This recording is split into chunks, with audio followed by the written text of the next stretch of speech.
Hello बच्चों, कैसे हो आप सब। तो अभी हम लोग कौन सा चैप्टर पढ़ रहे हैं? पहला चैप्टर क्लास 11 का बेसिक कंसेप्ट ऑफ केमिस्ट्री। हमने लॉज ऑफ केमिकल कॉम्बिनेशंस पढ़े, हमने मोल कॉन्सेप्ट पढ़ा, स्टोइकियोमेट्री ऑफ द रिएक्शन पढ़ा और हमने molecular formula and empirical formula पढ़ा। आई होप आप बहुत एंजॉय कर रहे हो, आपको बड़े अच्छे से समझ आ रहा होगा, न्यूमेरिकल्स बहुत इजीली आप लोगों से सॉल्व हो रहे होंगे। ठीक है, अब हम लोग स्टार्ट करते हैं, उसके बाद नेक्स्ट टॉपिक स्टार्ट करते हैं। अब एक चीज आप नोटिस करो कि केमिस्ट्री की बात कर रहे हैं तो क्या केमिकल रिएक्शंस तो होंगी। अब एक चीज आपने देखा होगा कि जो most of the chemical reactions है they are carried out in a solution.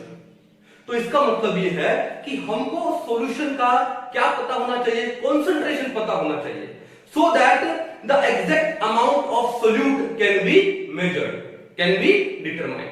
ठीक है, तो अब सॉल्यूशन का कंसंट्रेशन पता करने के लिए हमारे पास बहुत सारी टर्म्स है।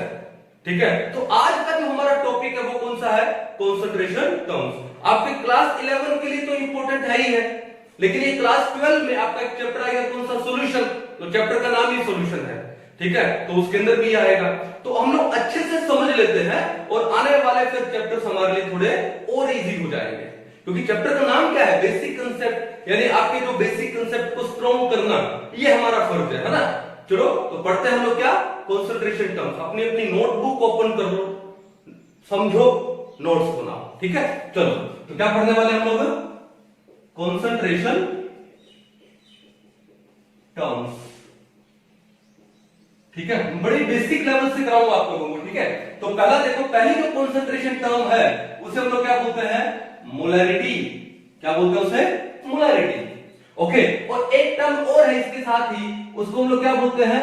मोलैलिटी। मोलैलिटी, और ये है मोलैरिटी। अब देखो, मोलैरिटी का जो पहला लेटर है वो कौन सा है? एम। तो इसका जो सिंबल है वो क्या है? Capital M. इसका सिंबल क्या है? Capital M. सिमिलरली मोलैरिटी का भी पहला लेटर क्या हुआ? एम हुआ, लेकिन कैपिटल एम तो बुक हो गया मोलैरिटी के लिए, तो क्या हम उसको कैपिटल एम उसका सिंबल देंगे? नहीं। तो फिर क्या सिंबल देंगे उसको? Small M. क्या सिंबल देंगे? Small M. ठीक है, तो पहले हम समझते हैं, बाद में दोनों में डिफरेंस देखेंगे क्या है। तो मोलैरिटी एक्चुअली है क्या? ठीक है, तो ध्यान रखो कि it is the number of moles of solute dissolved in 1 liter of the solution। कि 1 लीटर सॉल्यूशन में सोल्यूट के कितने नंबर ऑफ मोल्स हैं उसको हम लोग क्या बोलते हैं? मोलैरिटी बोलते हैं। क्या बोलते हैं उसे? मोलैरिटी। तो देखो क्या है molarity? It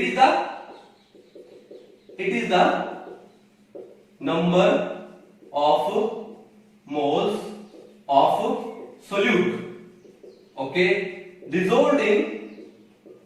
dissolved in 1 liter of the solution, 1 liter of the solution।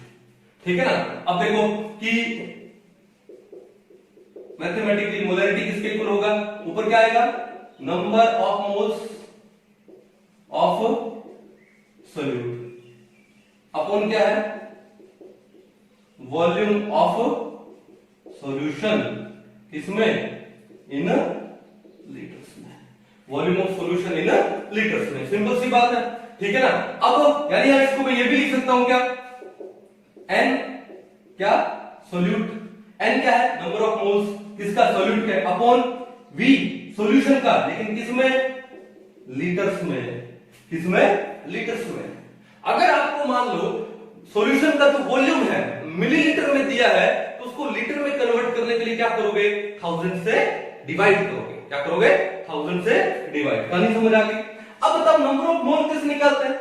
Given mass by molar mass. कैसे निकालते हैं?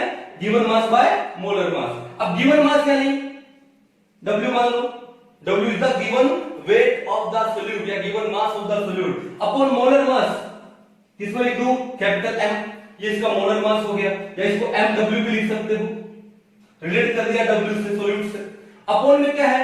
Volume of the solution. Volume को किसमें लिख दिया? V। अगर ये वॉल्यूम आपका मिलीलीटर में है, मान लो V में लिख दूं इन ml में है, तो आप क्या करोगे? इसको 1000 से डिवाइड करोगे। और अगर आपका V ऑलरेडी लीटर में है तो आपको उसको 1000 से डिवाइड करने की जरूरत नहीं है। ठीक है ना। तो अब क्या करें?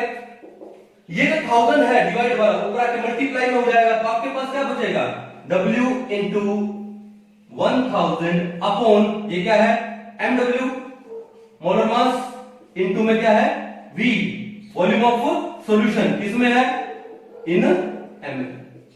तो ये आपके पास क्या आ गया, मोलैरिटी आ गई। ये आपके पास क्या आ गया, मोलैरिटी। अब बात क्या आता है कि जो मोलैरिटी है इसके यूनिट्स क्या होते हैं, इसके यूनिट्स क्या होते हैं। तो देखो हमने क्या लिखा, number of mole of solute, ऊपर तो क्या आया मोल आया ना, नीचे क्या आया वॉल्यूम आ रहा है, वो भी किसमें लीटर, तो यूनिट क्या हो गए मोल पर लीटर। तो क्या हो गए मोल पर लीटर या मोल लीटर इनवर्स, यूनिट क्या हो गए इसके मोल पर लीटर। कहानी समझ में आ गई। अब बात ये है, एक क्वेश्चन करके देखते हैं, पहले एक क्वेश्चन करते हैं। क्वेश्चन क्या है कि मान लो आपको दिया हो कि ए सॉल्यूशन is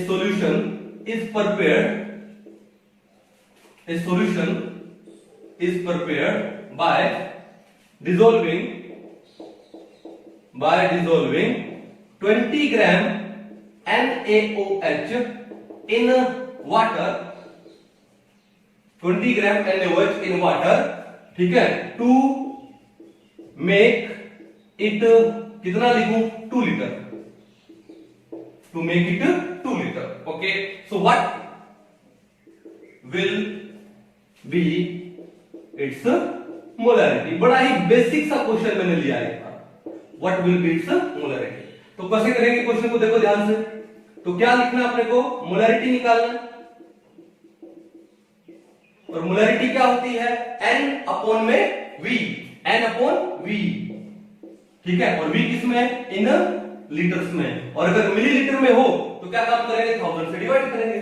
N क्या है number of moles of solute, और नंबर ऑफ मोल कैसे निकालते हैं, गिवन मास बाय मोलर मास। तो आपका सोल्यूट क्या है यहाँ पे NaOH, सॉल्वेंट क्या है वाटर, और बना क्या इससे सॉल्यूशन। तो सोल्यूट का गिवन वेट कितना है 20 अपॉन, और सोल्यूट का मोलर वेट मोलर मास कितना है, तो देखो NaOH सोडियम का कितना होता है 23, ऑक्सीजन का कितना होता है 16, और हाइड्रोजन का होता है 1, टोटल कितना हो गया 40 हो गया, कितना हो गया 40। सो 40 is the molar weight of NaOH। तो 20 अपॉन 40 अपॉन, फिर क्या बोला volume of solution in litre.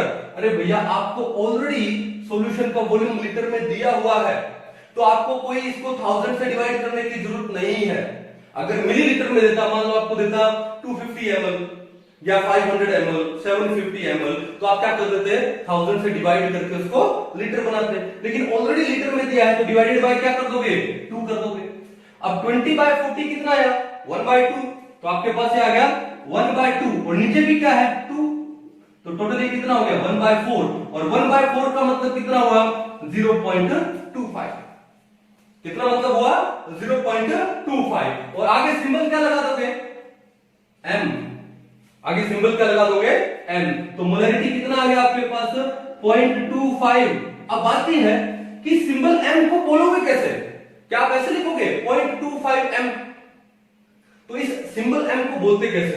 देखो ये टर्म क्या है मोलैरिटी, तो मोलैरिटी का एंड का इटी हटा दो, क्या बचा मोलर, तो सिंबल m को बोलते हैं मोलर। तो इस सॉल्यूशन का मोलैरिटी कितना हुआ 0.25 मोलर, 0.25 मोलर। कहानी समझ गए, ठीक है, बड़ा ही बेसिक सा क्वेश्चन था। अब देखो एक बात है यहाँ पे, बात ये है कि जैसे जो वॉल्यूम होता है ना वो टेम्परेचर पे डिपेंड करता है। अगर आप टेम्परेचर इंक्रीज करोगे तो वॉल्यूम इंक्रीज होगा, और अगर आप टेम्परेचर डिक्रीज करोगे तो वॉल्यूम डिक्रीज होगा। अब मजे वाली बात यह है कि इस मोलैरिटी में भी हमारे पास क्या आता है टर्म में वॉल्यूम है सॉल्यूशन का। यानी अगर मान लो कि मैं कोई सॉल्यूशन प्रिपेयर कर रहा हूं, और मैं प्रिपेयर कर रहा हूं मान लो समर टाइम में, जहां पे जैसे राजस्थान में हूं, आप अभी भी देख रहे हो स्वेट आ रहा है, ठीक है, तो राजस्थान में जहां टेम्परेचर 48, 49, 50 तक चला जाता है, तो टेम्परेचर तो ज्यादा हो गया ना। टेम्परेचर बढ़ने से वॉल्यूम क्या होता है बढ़ता है। अगर वॉल्यूम बढ़ेगा, ये डिनोमिनेटर बढ़ा, तो ये वैल्यू क्या आएगी कम आएगी। यानी समर सीजन में अगर मान लो मैं सॉल्यूशन बनाता हूं जहां पे टेम्परेचर ज्यादा है, तो वॉल्यूम ज्यादा हो जाएगा, वॉल्यूम ज्यादा होने से मोलैरिटी क्या हो जाएगी हल्की सी कम हो जाएगी। और अगर यही काम है, यही सॉल्यूशन मैं विंटर में बनाता हूं, जहां पे टेम्परेचर मान लो 1 डिग्री 2 डिग्री 3 डिग्री हो जाए।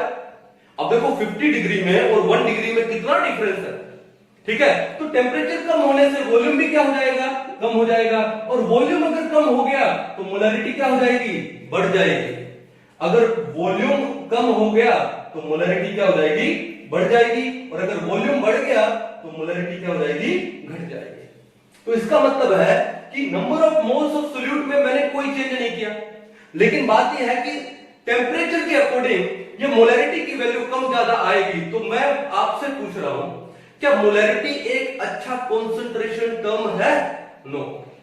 क्यों नहीं है? क्योंकि मोलैरिटी पे वॉल्यूम आता है और volume is temperature dependent. In short molarity is temperature dependent. तो मोलैरिटी क्या होती है, टेम्परेचर डिपेंडेंट होती है। It depends on temperature, dependent.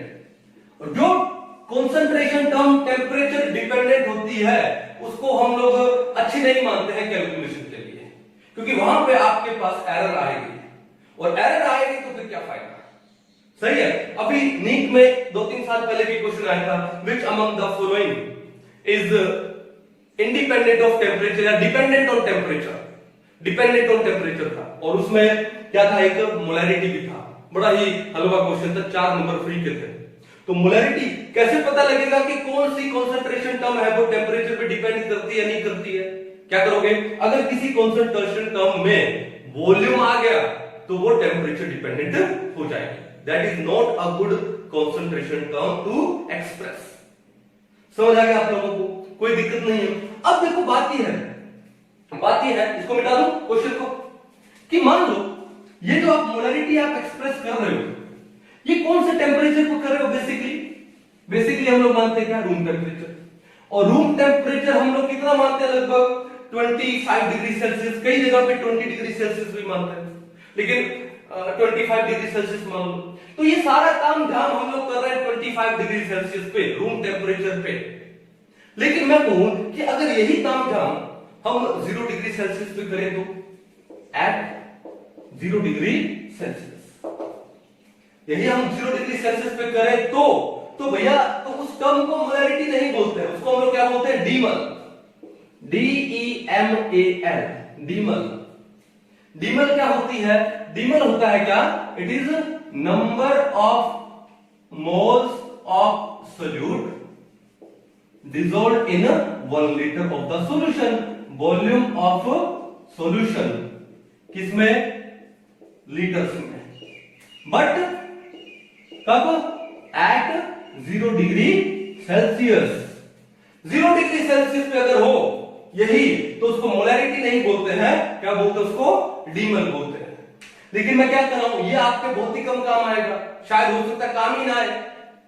क्यों काम ना आए, कि सर क्या होता है कि मोस्ट ऑफ द टाइम हम जो सॉल्वेंट लेते हैं किसी सॉल्यूशन को प्रिपेयर करने में, वो क्या लेते हैं, water is a universal solvent. और वाटर का फ्रीजिंग पॉइंट कितना है, 0 डिग्री सेल्सियस। तो 0 डिग्री सेल्सियस पे तो वाटर फ्रीज होने लगता है। जब वो फ्रीज होने लगेगा तो फिर आप उसका सॉल्यूशन कैसे बनाओगे? इसका मतलब आपको वाटर के अलावा कोई और सॉल्वेंट लेना पड़ेगा जिसका फ्रीजिंग पॉइंट 0 नहीं होकर के नेगेटिव हो, ठीक है। तो अब हम लोग लैब में most of the time solution बनाते हैं तो सॉल्वेंट का लेते हैं वाटर। तो इसका मतलब हमारे लगभग ये काम आएगा ही नहीं। लेकिन पता तो होना चाहिए कि अगर यही चीज 0 डिग्री सेल्सियस पे हो जाए तो मोलैरिटी को हम लोग क्या बोलते हैं, वहां पे डीमल बोलते हैं। यूनिट वही सेम है, मोल पर लीटर, बट टेम्परेचर क्या है, 0 डिग्री सेल्सियस हो गया। कहानी समझ आई आप लोगों को? अच्छे से एक बार उतार लो फिर आगे बढ़ो। चलिए, आई थिंक अच्छे से समझ आ गया होगा आपको ना। अभी आगे चलते हैं। जो दूसरी कॉन्सेंट्रेशन टर्म है, कौन सी है, मोलैलिटी, उसको डिस्कस करते हैं। क्या बोला हमने, मोलैलिटी। सिंबल क्या है, स्मॉल m। अब ये भी देखते हैं कि मोलैरिटी में और मोलैलिटी में डिफरेंस क्या है, ठीक है ना। तो मोलैलिटी क्या होती है, it is the number of moles of solute dissolved in 1 kilogram of the solvent. Solvent के 1 किलोग्राम में सोल्यूट के कितने नंबर ऑफ मोल्स डिसॉल्व हैं, तो उसको हम लोग क्या बोलते हैं, मोलैलिटी। क्या बोलते हैं, मोलैलिटी। तो क्या है, it is the number of moles of solute, number of moles of solute dissolved in 1 kg, 1 kilogram of the solvent।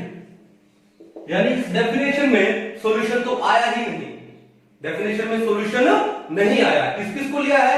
Solute को और सॉल्वेंट को लिया है, ठीक है ना। ओके, तो मोलैलिटी कैसे लिखेंगे? MOLALIT, मोलैलिटी किसके इक्वल होगा? Number of moles of solute upon क्या करेंगे? मास of solvent, mass of solvent in kilogram upon mass of solvent in kilogram. अब देखो यहां पर कि ये number of mass of solute और ये है मास। अरे भैया यहां तो बोले भाई नहीं, अब मास है, मास टेम्परेचर पे डिपेंड नहीं करता। अब जैसे मान लो मास क्या होता है? The content of a body, उसको हम लोग क्या बोलते हैं? मास बोलते हैं। अब ऐसा तो नहीं है ना कि समर टाइम में जब टेम्परेचर मान लो 50 डिग्री सेल्सियस हो जाएगा राजस्थान में, तो मेरा मास है वो क्या हो जाएगा? वो या तो श्रिंक हो जाए या फैल जाए, ऐसा तो नहीं है। या फिर विंटर हो जाए, विंटर में मेरा मास श्रिंक हो गया, नहीं होगा ना, वो तो क्या रहना है? कांस्टेंट रहना है।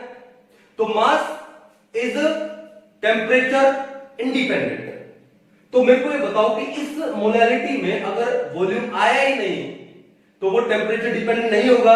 मास आया और मास टेम्परेचर पे डिपेंड नहीं करता।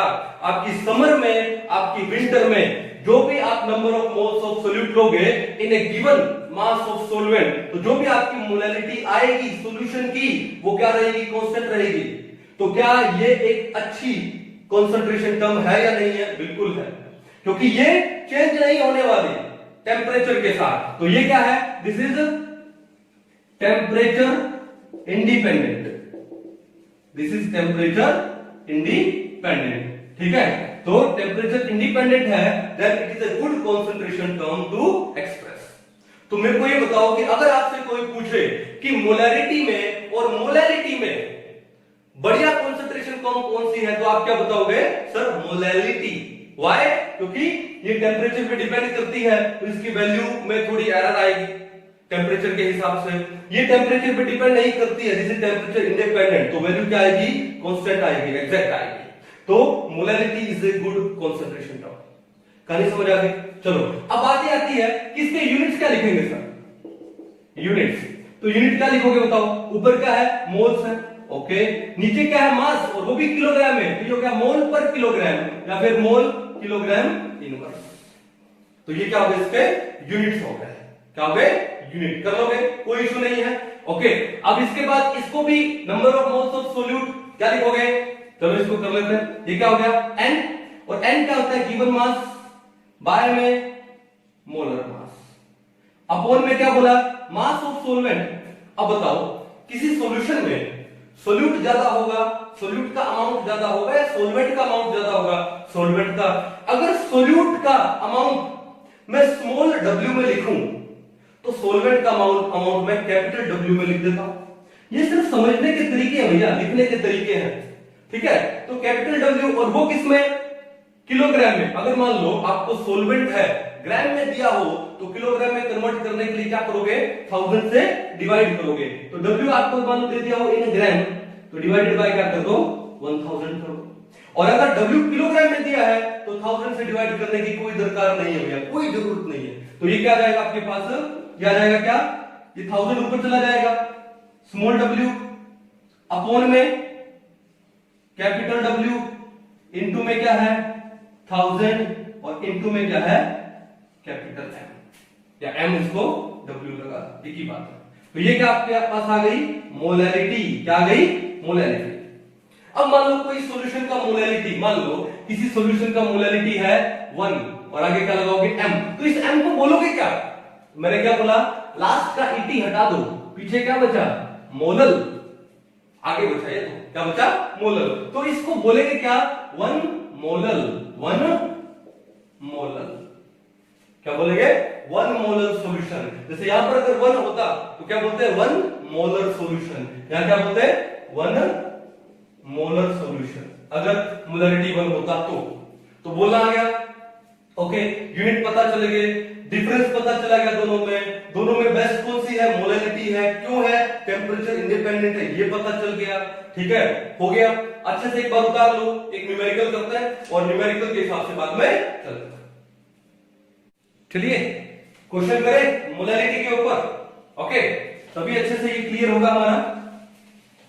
आई होप आपको ये बड़ा इजीली समझ आ गया मोलैलिटी और मोलैलिटी में डिफरेंस। चलो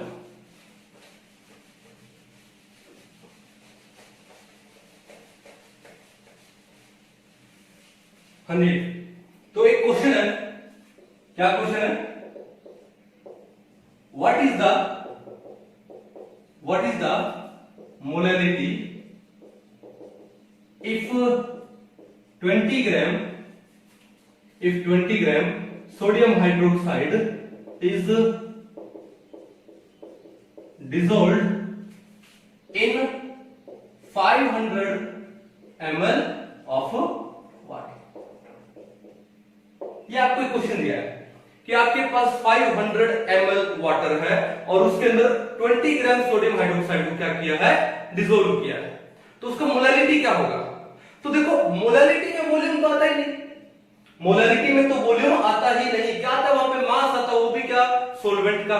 तो अगर आपको वॉल्यूम दे रखा है और मास निकालना हो तो क्या काम करें, तो आपको डेंसिटी आना चाहिए कि डेंसिटी क्या होती है, मास बाय वॉल्यूम। तो आपको डेंसिटी देगा क्वेश्चन में, बहुत सारे क्वेश्चन ऐसे हैं जहां पे डेंसिटी देगा, लेकिन इस क्वेश्चन में डेंसिटी की जरूरत नहीं है देने की। कैसे नहीं है, हमने लास्ट लेक्चर्स में क्या डिस्कस किया था कि दो की डेंसिटी तो हमको पता होना चाहिए, किसका, एक तो वाटर का और एक हाइड्रोजन का। दोबारा से बताओ, वाटर का डेंसिटी कितना होता है, प्योर वाटर का डेंसिटी 1 ग्राम पर ml और हाइड्रोजन का डेंसिटी कितना होता है, 0.00089 ग्राम पर ml, ये हाइड्रोजन का डेंसिटी होता है। तो वाटर की डेंसिटी की हमको जरूरत नहीं है, वी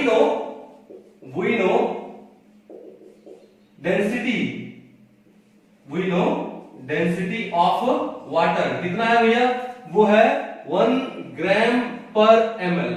बोले तो वाटर का 1 gram is equal to 1 ml। तो आपको यहां पर वाटर कितना दिया है, 500 ml। तो 500 ml वाटर का मतलब क्या हो गया, इसका इक्विवेलेंट हो गया 500 ग्राम के इक्विवेलेंट हो गया।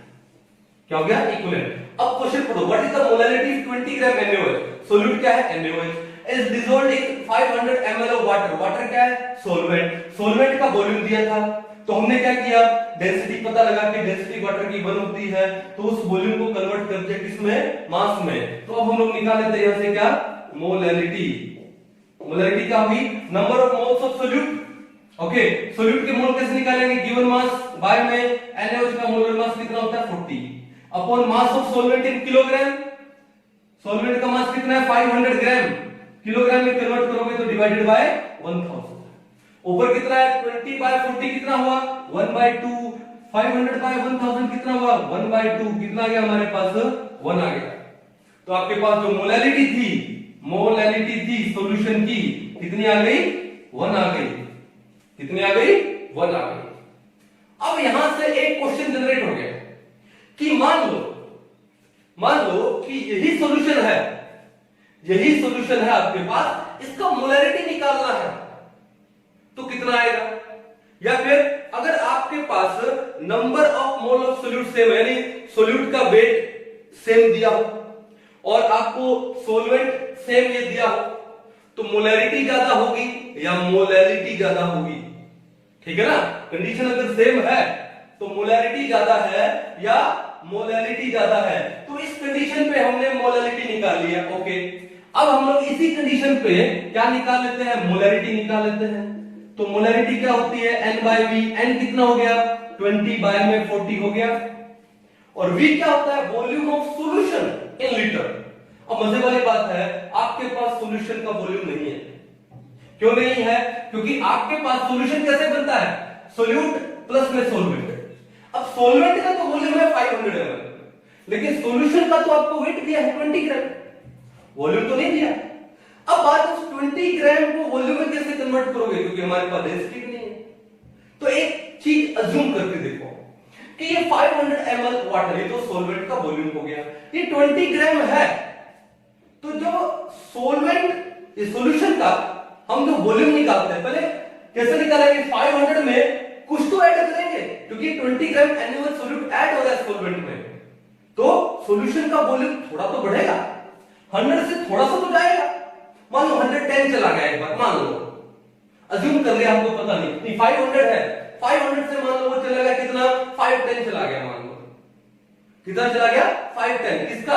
सॉल्यूशन का वॉल्यूम। जब हम लोग ये 20 ग्राम इसमें डिसॉल्व करेंगे, हालांकि ज्यादा ही जाना चाहिए, लेकिन एक बार मान लो 510, रफली 510 ग्राम क्या हो गया, वॉल्यूम हो गया, मास हो गया। तो वॉल्यूम मान लो एक बार 510 ml, तो यहां पे क्या हो जाएगा, मैं इसको मान लू 510 ml और 1000 से डिवाइड कर दूं तो लीटर में आ गया। ऊपर ये क्या हो गया, 1/2, इधर एक 0 से एक 0 कैंसिल आउट करो तो ये क्या हो गया, 100/51, तो कितना आएगा, 100/102। अगर ये 100/100 होता तो वैल्यू आती 1, लेकिन 100/102 डिनोमिनेटर ज्यादा है, तो वैल्यू क्या आएगी, लेस देन 1। तो आपकी जो मोलैरिटी है, मोलैरिटी वो क्या आएगी, लेस देन 1 आएगी। लेकिन इसी का जो मोलैरिटी है वो क्या आया था, 1 आया था। यानी अगर आपको सेम सॉल्यूट दिया हो, सेम सॉल्वेंट दिया हो, ठीक है, तो जो मोलैरिटी है वो 1 है यहां पर इसी क्वेश्चन में, और मोलैरिटी कम है, तो उस केस में आपकी जो मोलैरिटी होती है it is greater than molarity, it is greater than molarity. कहानी समझ आई? सिचुएशन अगर आपको सेम दी हो तो कौन ज्यादा होता है, मोलैरिटी या मोलैलिटी? मोलैलिटी ज्यादा होती है, ठीक है, कर पाओगे? तो ये क्वेश्चन था एक मोलैलिटी के ऊपर, और बहुत सारे क्वेश्चन मिलेंगे। चलो यहां तो हमारा काम हो गया, वाटर था तो डेंसिटी की जरूरत नहीं थी। मान लो वाटर के अलावा कोई आपको कोई और सॉल्वेंट दे दे, तो वहां पे आपको क्या देगा, डेंसिटी देगा।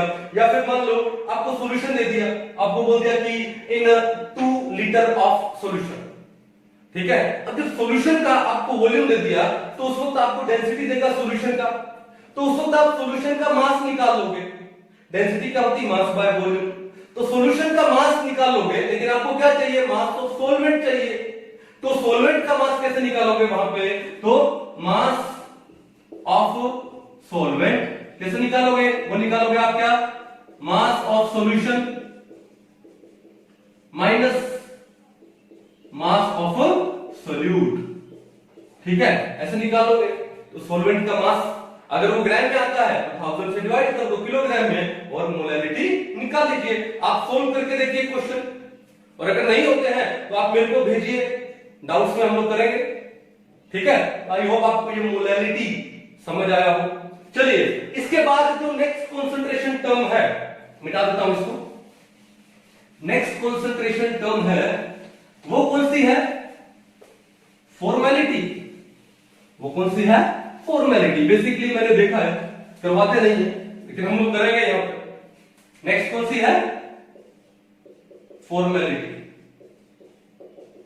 पहला लेटर क्या है, एफ, तो इसका जो सिंबल होगा वो क्या हो जाएगा, कैपिटल एफ हो जाएगा। तो फॉर्मेलिटी क्या होती है, फॉर्मेलिटी होती है it is the number of gram formula weight. क्या बोला, it is the number of gram formula weight या formula mass of solute, okay, dissolved in 1 liter of solution। तो पहले तो देख के बताओ, मैंने बोला 1 लीटर ऑफ द सॉल्यूशन, क्या फॉर्मेलिटी एक अच्छी कंसंट्रेशन टर्म है टू एक्सप्रेस, नो बाय, क्योंकि वॉल्यूम आ गया, और वॉल्यूम क्या होता है, टेम्परेचर डिपेंडेंट होता है। तो अब इसके यूनिट्स क्या हो जाएंगे, क्या हो जाएंगे बताओ, क्या बोला, ग्राम फॉर्मूला वेट बोला ना, तो क्या यूनिट क्या हो जाएगा, फॉर्मूला वेट। अब फॉर्मूला वेट किसमें है, ग्राम में तो है, किसमें है, ग्राम में, किसमें है, ग्राम। और वो कैसे निकालेंगे, वेट करो, ठीक है। तो पहले पढ़ते हैं क्या, ये formality is equal to number of gram formula weight upon में वॉल्यूम ऑफ सॉल्यूशन, किसमें, इन लीटर्स। कि सर ये समझ में नहीं आया सर कि ग्राम फॉर्मूला वेट क्या है। अगर मैं आपको बोलता ग्राम मोलिकुलर वेट या ग्राम मोलिकुलर मास, तो मतलब क्या होता, मोलर मास। कि मोलर मास को या मोलिकुलर मास को अगर ग्राम में एक्सप्रेस कर दो तो 1 मोल का मास आ जाता, तो क्या हो जाता, मोलिकुलर मास हो जाता। कहानी सही है ना? ओके, तो भैया बात ये है कि सर अगर ये फॉर्मूला वेट यानी किसी सॉल्यूट का फॉर्मूला दिया तो सर हम जितने भी निकालते हैं तो फॉर्मूला से तो निकालते हैं, नहीं नहीं, ये कहां पर अप्लाई होता है, formality it is applied for ionic solids. Ionic solids क्यों सर, आयोनिक सॉलिड के लिए क्यों भैया, बात ये है, अगर मैं आपको एक एग्जांपल दूं, मैं लिखूं NaCl, क्या लिखूं मैं, NaCl, तो मैं आपसे पूछूं कि जो NaCl है, ठीक है, ये जो फॉर्मूला है ये मॉलिक्यूलर फॉर्मूला है या एम्पिरिकल फॉर्मूला है? तो आपके माइंड में क्या आएगा कि सर NaCl तो मॉलिक्यूलर फॉर्मूला ही होना चाहिए। नो नो नो, ये एक एम्पिरिकल फॉर्मूला है, simplest whole number ratio of atoms, ठीक है, ये एम्पिरिकल फॉर्मूला है। ठीक है, कैसे कि जो आयोनिक सॉलिड होते हैं, जैसे यहां पर क्या है, Na positive Cl negative, cations और एनायंस है, तो इसका ये फॉर्मूला नहीं है। अगर एक चैप्टर आएगा क्लास 12 में सॉलिड स्टेट, तो उनमें आयोनिक सॉलिड्स के बारे में डिटेल में पढ़ते हैं। तो यहां पे जो आयंस है, कैटायंस और एनायंस, ये एक यूनिट सेल में डिफरेंट पोजीशन ऑक्यूपाई करते हैं। ठीक है, डिफरेंट पोजीशन क्या हो गया यूनिट सेल में, कॉर्नर्स हो गए, फेस सेंटर हो गया, बॉडी सेंटर हो गया, एज सेंटर हो गया, कुछ एक टेट्राहेड्रल वॉइड में होते हैं, कुछ क्या होता है ऑक्टाहेड्रल वॉइड में होता है। तो आयोनिक जो कंपाउंड्स होते हैं ना, अब उसके अंदर कोई ये नहीं कि Na पॉजिटिव का एक ही कैटायन है, नहीं नहीं, there are abundant Na positive cations in a crystal lattice of sodium chloride, abundant, और abundant क्या होंगे वहां पे, क्लोराइड आयंस होंगे।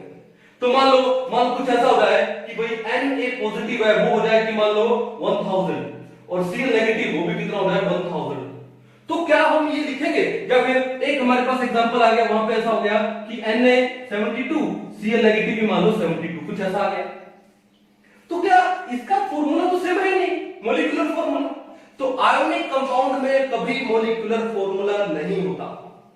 आयोनिक कंपाउंड में हमेशा क्या होता है, एम्पिरिकल फॉर्मूला होता है, simple whole number ratio of ions in an ionic solvent. और वो जो होल नंबर रेशियो है सिंपल वाला, वो है NaCl। तो ये जो NaCl है, यानी ये जो आयोनिक कंपाउंड है, ये इसका क्या है, एम्पिरिकल फॉर्मूला है भैया। आयोनिक कंपाउंड्स में हमेशा क्या होता है, एम्पिरिकल फॉर्मूला होता है, मॉलिक्यूलर फॉर्मूला नहीं होता। कहानी समझ आ गई? तो हमने बोला फॉर्मेलिटी का number of gram formula wait, ये भैया किसके लिए अप्लाई होता है, इट इज अप्लाइड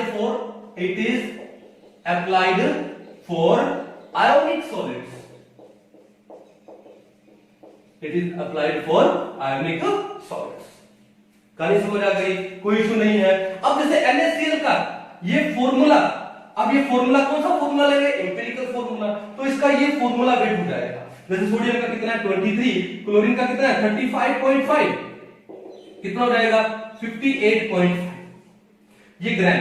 ये तो इसका क्या है, एम्पिरिकल फॉर्मूला है और उस फॉर्मूला वेट है। लेकिन हमने क्या बोला, ग्राम फॉर्मूला वेट, हमने क्या बोला, ग्राम फॉर्मूला वेट 58.5 ग्राम था, ठीक है ना। अब ग्राम फॉर्मूला वेट का मतलब क्या हुआ, अगर यहाँ फॉर्मूला नहीं लिखा होता, यहाँ लिखा होता मॉलिक्यूलर, ग्राम मॉलिक्यूलर वेट या ग्राम मॉलिक्यूलर मास, यानी मॉलिक्यूलर मास को ग्राम में एक्सप्रेस करो तो क्या होता है, 1 मोल होता है। यहाँ पे क्या किया हम लोगों ने, फॉर्मूला वेट को ग्राम में लिखा, फॉर्मूला वेट को ग्राम में लिखा, कितना आया, वो 1 मोल लेंगे। अब इसको मोल नहीं बोलते हैं, इसे क्या बोलते हैं, वो फॉर्मूला वेट है। कहानी समझ आ गई? तो ये कहां पे एक्सप्रेस होता है, आयोनिक सॉलिड में एक्सप्रेस होता है।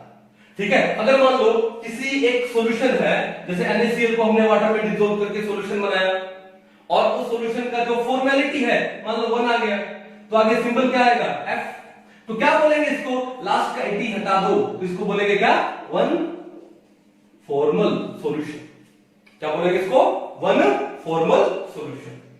क्लियर है? तो अब इसके यूनिट क्या हो जाएंगे बताओ, इसकी यूनिट क्या हो जाएंगे, क्या बोला, ग्राम फॉर्मूला वेट, तो यूनिट क्या हो जाएगा कि ग्राम फॉर्मूला वेट अपॉन लीटर, क्या हो जाएगा, ग्राम फॉर्मूला वेट अपॉन लीटर, ये इसके क्या हो जाएंगे, यूनिट हो जाएंगे। कहानी समझ गए? तो इसीलिए इसको कम पढ़ा जाता है क्योंकि ये कहां पे अप्लाई होता है, आयोनिक सॉलिड्स में अप्लाई होता है। तो हमको नॉलेज तो होना चाहिए ना कि फॉर्मेलिटी नाम की एक चीज होती है, ठीक है। अब जो घरों में हम जो हमारे रिलेटिव के साथ या फॉर्मेलिटी करते हैं उसकी बात नहीं कर रहा हूं, मैं केमिस्ट्री की बात कर रहा हूं, ठीक है। चलो, तो नंबर 3 तो ये था। अब आगे चलते हैं, इंपॉर्टेंट है जो कि हमारे आगे बहुत काम आने वाली है, 12th में तो और भी काम आएगी सॉल्यूशन वाले चैप्टर में, और वो क्या है हमारे यहां पे, मोल फ्रैक्शन। नंबर 4 क्या है, मोल फ्रैक्शन।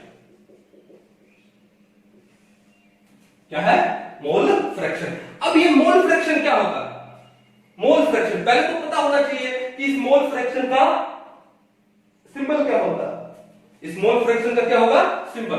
तो मोल फ्रैक्शन का सिंबल ध्यान से देखो, इसको हम लोग कैसे लिखते हैं, ये लिखते हैं, क्या बोलते हैं इसको, काई, CHI, काई। अब चाइनीज में ये क्या है, ची, लेकिन इंग्लिश में इसको क्या बोलते हैं, काई। हिंदी में लिख के बता देता हूं भैया, काई, क्या बोलते हैं इसको, काई, समझ गए।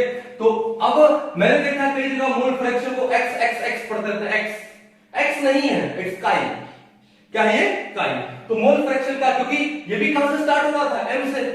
अरे कैपिटल M मोलैरिटी के लिए चला गया, स्मॉल m मोलैरिटी के लिए चला गया, अब ये भी m से स्टार्ट हो रहा है, तो क्या रहे हैं अब, तो हमने इसको किससे एक्सप्रेस करते हैं, काई से, ठीक है। तो अब ये मोल फ्रैक्शन क्या है, हेडिंग ही बता रही है कि फ्रैक्शन ऑफ मोल्स, क्या है ये, फ्रैक्शन ऑफ मोल्स। अब किसका फ्रैक्शन ऑफ मोल्स, तो देखो ध्यान से कि मान लो हमारे पास एक सॉल्यूशन है और इस सॉल्यूशन में दो कंपोनेंट है A एंड B, यानी एक तो आपका सोल्यूट हो गया और एक क्या हो गया, सॉल्वेंट हो गया, ठीक है ना। तो बात यह है कि जो मोल फ्रैक्शन है, मोल फ्रैक्शन काई किसका, सॉल्यूशन का, इट इज इक्वल टू, किसके इक्वल होता है, ये होता है मोल fraction of solute plus mole fraction of solvent. Solution का मोल फ्रैक्शन किसके इक्वल होता है, मोल fraction of solute plus mole fraction of solvent. Clear है। अब सोल्यूट का मोल फ्रैक्शन कैसे निकालेंगे, ये निकालेंगे number of moles of solute upon number of moles of solution, यानी कि सॉल्यूशन में जो टोटल नंबर ऑफ क्या है, मोल्स है, उनमें सोल्यूट के कितने मोल है, तो उसका फ्रैक्शन हो गया, मोल फ्रैक्शन हो गया। तो number of mole of solute upon number of moles of solution. अब सॉल्यूशन में आपके पास है क्या, मान लो दो ही कंपोनेंट थे, लेकिन सॉल्यूशन है वो बाइनरी हो गया ना, इसमें दो कंपोनेंट है, लेकिन प्राइमरी भी हो सकता है। मान लो तीन कंपोनेंट हो जाए A B C, तो नीचे क्या लिखूंगा मैं, Na प्लस Nb प्लस में Nc। अगर दो ही कंपोनेंट है तो Na प्लस में Nb, और अगर तीन से ज्यादा है Na plus Nb plus Nc plus Nd, समझ जाओगे। लेकिन मान लो सॉल्यूशन आपका बाइनरी है, इसके लिए लिख रहा हूं मैं for binary solution. Binary solution का मतलब क्या है, ए solution having only two components, उसे बाइनरी सॉल्यूशन बोलते हैं। तो number of moles of solute upon number of moles of solution, इसको मैं लिख रहा हूं number of mole of solute plus number of moles of solvent. तो इन दोनों को ऐड कर देंगे तो क्या आएगा, number of moles of solution आ जाएगा। तो ये तो आ गया काई सोल्यूट का mole fraction solute plus mole fraction of solvent क्या होगा, number of moles of solvent upon number of moles of solute plus number of moles of solvent. ये सॉल्वेंट का मोल फ्रैक्शन आ गया।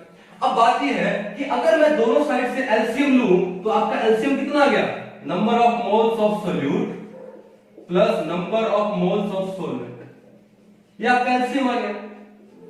तो कैंसिल हो गया, इसको ऊपर क्या बचा, यहां पर आ गया number of moles of solute plus ये भी कैंसिल हो गया, यहां पर क्या आ गया, number of moles of solvent. अब मेरे को ये बताओ, ये और ये तो सेम है, वैल्यू कितनी आ गई, 1 आ गई, किसकी, मोल फ्रैक्शन ऑफ सॉल्यूशन की। यानी कुछ भी हो जाए, कैसा भी सॉल्यूशन क्यों ना हो, कैसा भी सॉल्यूशन क्यों ना हो, सॉल्यूशन का मोल फ्रैक्शन हमेशा 1 रहता है। किसी भी सॉल्यूशन का मोल फ्रैक्शन कितना होता है? 1 होता है। कितना होता है? 1। कर लोगे? कोई भी सॉल्यूशन है, मोल फ्रैक्शन कितना होगा? 1 होगा। अब मान लो आपको ऐसा दे दिया जाए कि एक सॉल्यूशन है, उसमें जो सोल्यूट का मोल फ्रैक्शन है 0.2, तो सॉल्वेंट का मोल फ्रैक्शन कितना होगा? तो क्या करोगे? 1 माइनस 0.2 यानी 0.8, खत्म। आपसे पूछ लिया जाए कि एक सॉल्यूशन में सॉल्वेंट का मोल फ्रैक्शन 0.6 है, तो सोल्यूट का मोल फ्रैक्शन कितना होगा? 0.4। इजी। लेकिन अगर आपसे पूछ लिया जाए ट्रिकी कि एक सॉल्यूशन में सोल्यूट का मोल फ्रैक्शन, जब मैं आपसे पूछता हूं कि सॉल्यूशन में सोल्यूट का जो मोल फ्रैक्शन है मान लो 0.25 है, तो सॉल्यूशन का मोल फ्रैक्शन कितना होगा? कितना होगा बताओ? सोल्यूट का मोल फ्रैक्शन 0.25 है, तो सॉल्यूशन का मोल फ्रैक्शन कितना होगा? सोचो। अब आपके माइंड में बहुतों ने ये सोचा होगा कि 0.25 है तो वो कितना हो जाएगा? 0.75। ये देखो, मैंने पूछा क्या? मैंने पूछा सॉल्यूशन का। अरे सॉल्यूशन का मोल फ्रैक्शन तो 1 ही होता है। कितना होता है? 1 होता है। समझ जाओगे? तो ये था आपका मोल फ्रैक्शन। अब देखो ध्यान से कि मोल फ्रैक्शन की यूनिट क्या है? क्या है? यूनिट्स। अब भैया ऊपर भी मोल नीचे भी मोल कैंसिल आउट हो गया, तो भैया ये हो गया यूनिटलेस। ये क्या हो गया? यूनिटलेस। सबसे बढ़िया बात हो गई। दूसरी बात, कहीं नंबर ऑफ मोल आ रहे हैं, देयर इज नो वॉल्यूम, तो इसका मतलब क्या है? Temperature independent. टेम्परेचर क्या हो गया? इंडिपेंडेंट हो गया। तो बताओ कि मोल फ्रैक्शन है एक अच्छी कंसंट्रेशन टर्म है कि नहीं है? बिल्कुल है। व्हाई? कि पहली बात तो यूनिटलेस है, और दूसरी बात टेम्परेचर इंडिपेंडेंट है। ना तो यूनिट का लफड़ा, ना टेम्परेचर का लफड़ा। तो मोल फ्रैक्शन एंड मोलैलिटी दोनों ही बहुत शानदार कंसंट्रेशन टर्म है। कभी आपसे पूछा नहीं जाएगा, कहीं लिखा नहीं है, लेकिन एक बात और पूछूं कि अगर मोलैलिटी और मोल फ्रैक्शन में से आपको एक चूज करना पड़े, मोलैलिटी भी अच्छी है, मोल फ्रैक्शन भी अच्छा है, उनमें से एक चूज करना पड़े बेस्ट, तो कौन सा चूज करोगे? मैं चूज करूंगा मोल फ्रैक्शन। व्हाई? कि दोनों तो टेम्परेचर इंडिपेंडेंट है, लेकिन मोलैलिटी में यूनिट तो है, यहां तो यूनिट भी नहीं है, यूनिटलेस है। और हमको मोलैलिटी में क्या होता है कि आपको सोल्यूट दे दिया जाए, सॉल्वेंट दे दिया जाए, फिर आपको सॉल्यूशन का मोलैलिटी निकालना पड़ेगा। अरे यहां पे तो सॉल्यूशन का मोल फ्रैक्शन निकालने की जरूरत नहीं है, ऑलरेडी पता है कितना होता है? 1 होता है। कितना होता है? 1 होता है। कहानी समझ गए? तो कितना सिंपल था ये। ओके, तो एक बार इसको उतार लो। एक बड़ा ही शानदार क्वेश्चन आया हुआ है क्लास 12 के सॉल्यूशन वाले चैप्टर में, उसमें भी यही है। ओके, वो क्वेश्चन अटेम्प्ट करते हैं क्योंकि वो 2-3 बार क्वेश्चन आ गया, तो तब तक एक बार इसको उतार लो, फिर हम लोग क्वेश्चन अटेम्प्ट करते हैं। चलिए देखो, एक क्वेश्चन है जो AIPMT 2005, 2011, 2015 लगातार 3 बार आया है, सेम क्वेश्चन। तो इसका मतलब तो इंपॉर्टेंट होगा ना। तो देखो क्वेश्चन क्या है? What is the mole fraction of the solute in 1 small M यानी 1 मोलर एक्वस सॉल्यूशन। ठीक है, 1 मोलर एक्वस सॉल्यूशन। बड़ा ही मजेदार क्वेश्चन है, सिंपल भी है अगर कॉन्सेप्ट आपका क्लियर है तो इसमें क्या बोला? मोल फ्रैक्शन ऑफ सोल्यूट आपको निकालना क्या है? काई सोल्यूट निकालना, ये आपको निकालना। और आपको गिवन क्या है? मोलैलिटी दिया आप लोगों को। आपको मोलैलिटी कितना दिया है? 1 मोलर। और उसने क्या बोला है? Aqueous solution. यार यहां से समझ जाना चाहिए कि आपका जो सॉल्वेंट है, एक्वस यानी वाटर, तो भैया आपका जो सॉल्वेंट है वो क्या है? वाटर है। वो क्या है? वाटर। बस ये 3 चीजें दी है, 2 चीजें दी है, और आपको सोल्यूट का मोल फ्रैक्शन निकालना है। बड़ा मजेदार है ये। तो भैया एक बात बताओ, सोल्यूट का मोल फ्रैक्शन कैसे निकालते हैं? बताओ। मोल फ्रैक्शन ऑफ सोल्यूट क्या होता है? It is the number of moles of solute upon number of moles of solute plus number of moles of solvent. यही तो है, यही तो है ना। यानी आपको सोल्यूट के नंबर ऑफ मोल्स चाहिए और सॉल्वेंट के नंबर ऑफ मोल्स चाहिए। 2 चीजें आपके पास आ गई, आप सोल्यूट का मोल फ्रैक्शन निकाल सकते हो। अब ये 2 चीजें कैसे निकाले इनमें से? तो भैया एक बात बताओ, मोलैलिटी क्या होती है? What is molality? मोलैलिटी क्या होती है? It is number of moles of solute, N solute, upon में क्या होता है? मास ऑफ सॉल्वेंट या weight of solvent, mass of solvent, किसमें? In kilogram. होती कि नहीं होती? अब आपको यहाँ पे मोलालिटी कितना बोला? 1 बोला। Number of moles of solute क्या है? निकालना है। मास ऑफ सोलवेंट, आपका सोलवेंट क्या है? वाटर है। तो एक बार सोलवेंट का मास अज्यूम कर लो। कैसे अज्यूम करोगे? कि let mass of solvent is कितना? 1 किलोग्राम। सोलवेंट का मास 1 किलोग्राम अज्यूम कर लो। 1 किलोग्राम में कितने ग्राम होते हैं? 1000। तो अपॉन में क्या था? मास ऑफ सोलवेंट इन किलोग्राम, तो आ गया 1 किलोग्राम। तो 1 को यहां लो, 1 ही, तो number of moles of solute कितने आ गए आपके पास? 1 आ गया। कब आ गया? जब आप सोलवेंट का मास 1 किलोग्राम अज्यूम करते हो। पुट कर दो यहां पे, number of moles of solute कितना है? 1 अपॉन 1 प्लस, अब आता है number of moles of solvent. अब सोलवेंट के मोल कैसे निकालें? देखो, n सोलवेंट, और सोलवेंट क्या हमारे पास? वाटर। नंबर ऑफ मोल कैसे निकालते हैं? Given mass by molar mass. अब वाटर का मास कितना लिया हम लोगों ने? कितना लिया था? 1 किलोग्राम। उसको ग्राम में कन्वर्ट करो, कितना हो गया? 1000। तो गिवन मास कितना है? 1000 ग्राम। और मोलर मास कितना है हमारे पास वाटर का? H2O 16 प्लस में 2 कितना होता है? 18 होता है कि नहीं होता? तो ये हो गया 1000 बाय 18। और जब आप 1000 को 18 से डिवाइड करते हो तो वैल्यू आती है कुछ 55.55। तो सोलवेंट के जो नंबर ऑफ मोल्स हैं वो आपके पास कितना आ गया? 55.5 आ गया। कितना हुआ ये? 1 अपॉन ये कितना हो गया? 56.5। अब इसको सोल्व करना है, और मैंने क्या बोला कि कंपटीशन में आपको एग्जैक्ट वैल्यू लाने की जरूरत नहीं है। अपने सिंपल मेथड से, टेक्निक से आप नियर अबाउट वैल्यू ले आइए और देखो किससे ज्यादा मिलती जुलती है, टिक कर दो। अब मैं इसको सोल्व कैसे करता हूं? अब देखो, न्यूमरेटर कम है, डिनोमिनेटर ज्यादा है, ठीक है? तो मेरे को डिवाइड करने के लिए ऊपर 100 से मल्टीप्लाई करना पड़ेगा। तो अगर मैं इसको 100 से मल्टीप्लाई कर दूं या फिर 100 से डिवाइड कर दूं, एक ही बात होगी ना? डिवाइड यानी इनटू में 100, और नीचे वाला 100 को मैं ऊपर ले जाऊं तो लिखूं इनटू 10 की पावर -2। मैं 100 से मल्टीप्लाई कर दिया और 10 की पावर -2 से मल्टीप्लाई कर दिया, तो ये कैंसिल आउट हो गया, 1 नहीं बचा, फर्क नहीं पड़ा। लेकिन इससे हमारी प्रॉब्लम सॉल्व हो जाएगी। क्या? 100 बाय में क्या करूंगा? 56.5। अब एक काम करता हूं कि अगर ये डिनोमिनेटर 50 होता तो 100 बाय 50 कितना आता? 2। 100 बाय 50 कितना आता? 2 आता। और आगे कितना है? 10 की पावर -2। -2 का मतलब क्या हुआ कि भैया एक डिजिट ये, एक जीरो ये, और यहां पे मैं लगा देता पॉइंट। ऐसा होता कि नहीं होता? अगर ये 50 होता तो, लेकिन डिनोमिनेटर 50 से ज्यादा है तो वैल्यू 2 से थोड़ी कम आएगी। तो 2 नहीं आकर के ये क्या आएगा? ये मान लो 1, उसके बाद 7 या 8 कुछ ऐसा आएगा। तो 0.01, अब उसके बाद वो 7 8 कुछ भी आए, आप देखो किसके क्लोज है? पहला क्या है? पॉइंट के बाद 0 तो है नहीं, डायरेक्ट 1 हो गया, कैंसिल। दूसरा 1.7 वैसे ही कैंसिल। तीसरा 0.0, मैं कह रहा था कि 2 से कम आने वाला है, यहां तो 0.0 के बाद 3 है, ये तो वैसे ही कैंसिल हो गया। 0.0177 ये क्लोज है भैया, तो आपका आंसर क्या आ गया? 0.0177। ये क्या आ गया आपके पास? सोल्यूट का मोल फ्रैक्शन आ गया। कल ही समझ आई? तो ऐसे क्वेश्चन सोल्व करते हैं, ठीक है? तो इसको अच्छे से करो, मोल फ्रैक्शन को, और नोट करो इसको, और फिर हम लोग आगे बढ़ते हैं।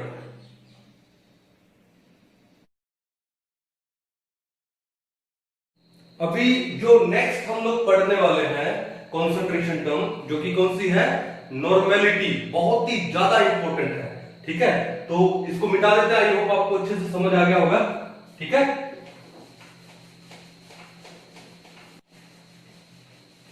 चलिए, नेक्स्ट क्या है आपके पास? नॉर्मेलिटी। ओके, हम लोग नॉर्मेलिटी, NORMALITY। अब देखो, पहला लेटर क्या है इसका? पहला अल्फाबेट क्या है? N। तो इसका जो सिंबल है वो सिंबल क्या हो जाएगा? कैपिटल N हो जाएगा। सिंबल क्या हो जाएगा? Capital N। अब बात ये होती है कि सर ये नॉर्मेलिटी होती क्या है? ये नॉर्मेलिटी होती क्या है? तो it is the number of gram equivalents of solute, number of gram equivalents of solute dissolved in 1 litre of the solution. क्या लिखा हम लोगों ने? It is the number of gram equivalents of solute, okay, dissolved in 1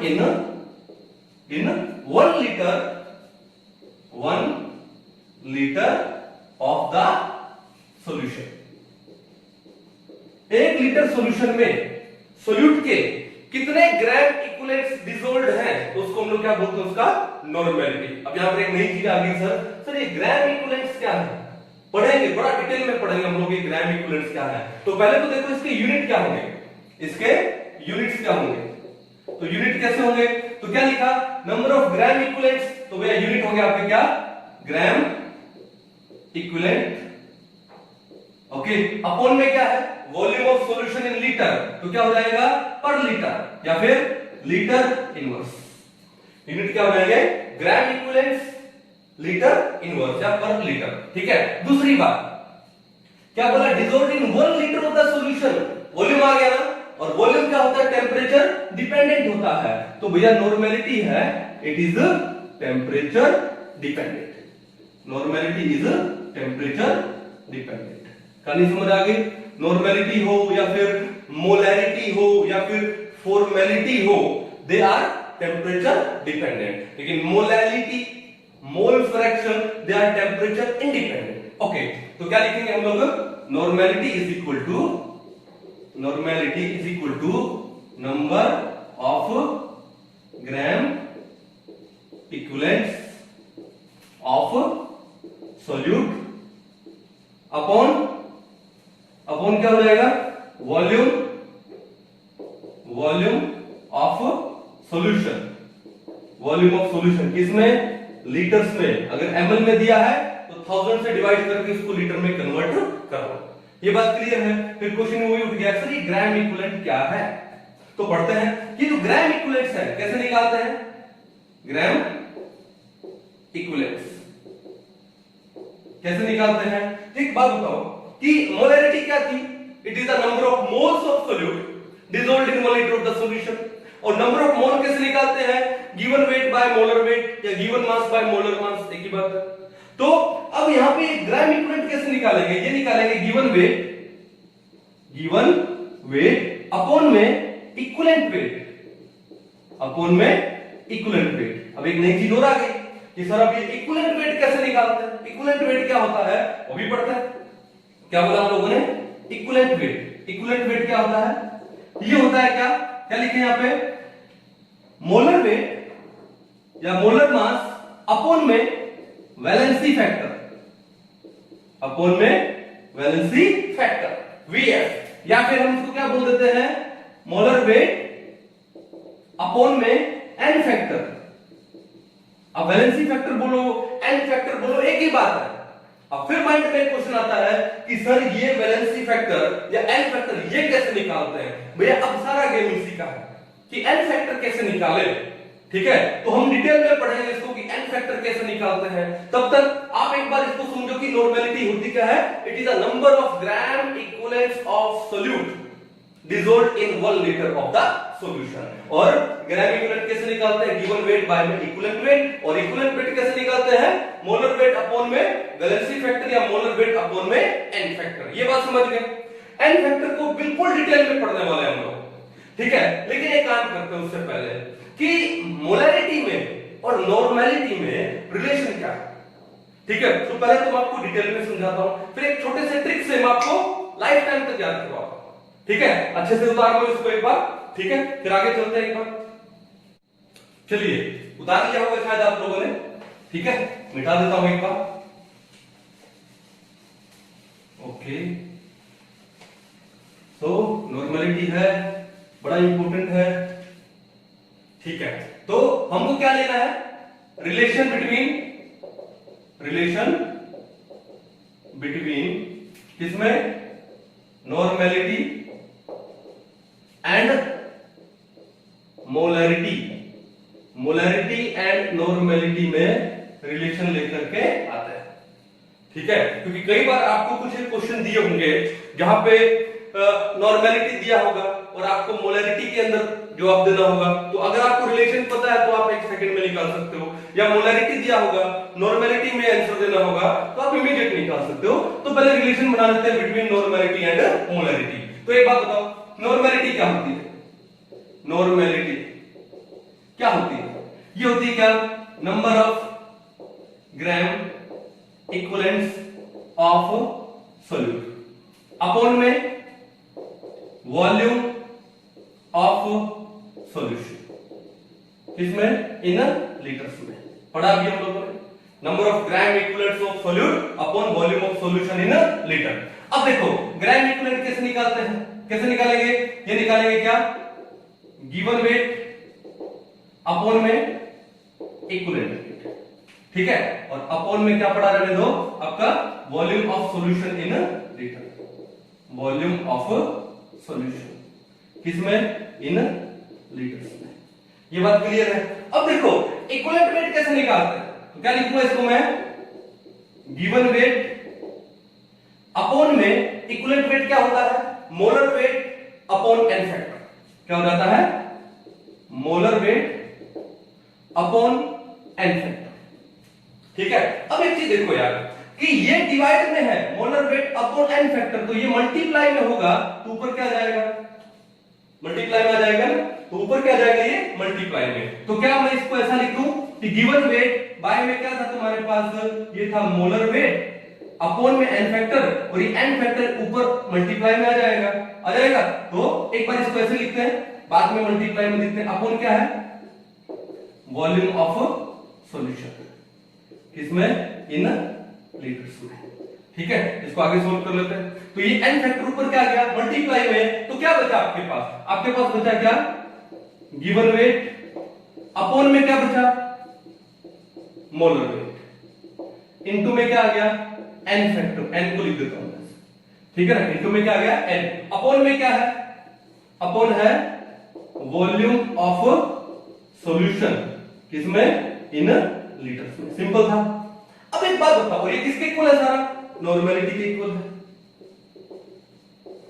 अब एक बात बताओ कि ये जो टर्म आपके पास आई है, given weight upon molar weight upon volume of solution litre, इसको क्या बोलते हैं? मोलैरिटी। इसको क्या बोलते हैं? मोलैरिटी। तो इसको हटा के यहां पे क्या लिख दूं? मोलैरिटी। तो आपके पास क्या जाएगा? Normality is equal to molarity into में एन फैक्टर, या फिर valency factor. Normality is equal to molarity into में एन फैक्टर। क्लियर है? तो ये रिलेशनशिप है किसके बीच में? नॉर्मेलिटी और मोलैरिटी में। अगर आपको किसी सॉल्यूशन का नॉर्मेलिटी दिया है, मोलैरिटी दिया है, एन फैक्टर निकाल सकते हो। तो एन फैक्टर कैसे निकालोगे? तो ये आपका N factor is equal to क्या हो जाएगा? नॉर्मेलिटी अपॉन में मोलैरिटी, ठीक है। या अगर आपको सॉल्यूशन का एन फैक्टर पता है, नॉर्मेलिटी दी है तो मोलैरिटी निकाल सकते हो, या आपको मोलैरिटी दी है, एन फैक्टर दिया है तो नॉर्मेलिटी निकाल सकते हो। सिंपल। तो what is the relationship between normality and molarity? Normality is equal to molarity into में एन फैक्टर। अब क्या होता है यार कि कंपटीशन में आपको 4 ऑप्शन दिए जाते हैं और चारों ऑप्शन कंफ्यूजिंग होते हैं। तो कई बार क्या है कि माइंड में आता है कि normality is equal to molarity into N factor था, या फिर molarity is equal to normality into N factor था। हम लोग कंफ्यूज हो जाते हैं, ओके। और कंफ्यूजन हुआ और वहीं पर हमारा क्वेश्चन गलत हो गया। तो एक काम करें, वो बार-बार हम लोग वहां पर तो एक क्वेश्चन के लिए 1 मिनट मिलेगा, तो वहां पर ये रिलेशन को बार-बार लिख के फिर बस थोड़ी याद करेंगे। कॉन्सेप्ट आपको समझ आ गया।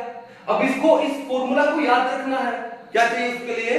ट्रिक चाहिए। क्या चाहिए उसके लिए?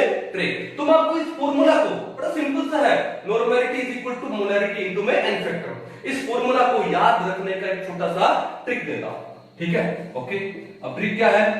एक बात बताओ, मेरा एक स्टूडेंट था, अभी तो वो इंजीनियर बन गया है आईआईटी कानपुर से, तो उसका नाम था नमन गुप्ता। क्या नाम था? नमन गुप्ता, ठीक है। अब नमन, देखो हम किसी का नेम लिखते हैं तो पहला लेटर हमेशा कैपिटल होता है, किसी का भी नेम, ठीक है। अब नमन की स्पेलिंग क्या होगी? NAMAN, नमन। लेकिन मैं इसको थोड़ा सा और शॉर्ट में लिखूं तो मैं क्या लिखूं?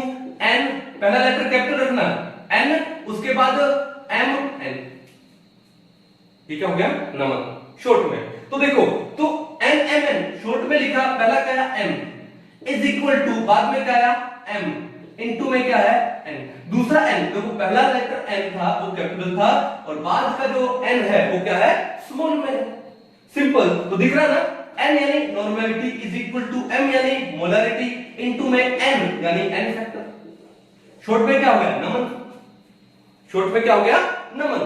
देखो अगर पहला हम किसी का नेम लिखते और पहला लेटर हमेशा स्मॉल लिखते, अगर ऐसा कुछ होता तो फिर हमारा ये ट्रिक बनता नहीं, लेकिन किसी का भी नेम लिखो तो पहला लेटर हमेशा कैपिटल होता है, यही तो रूल है।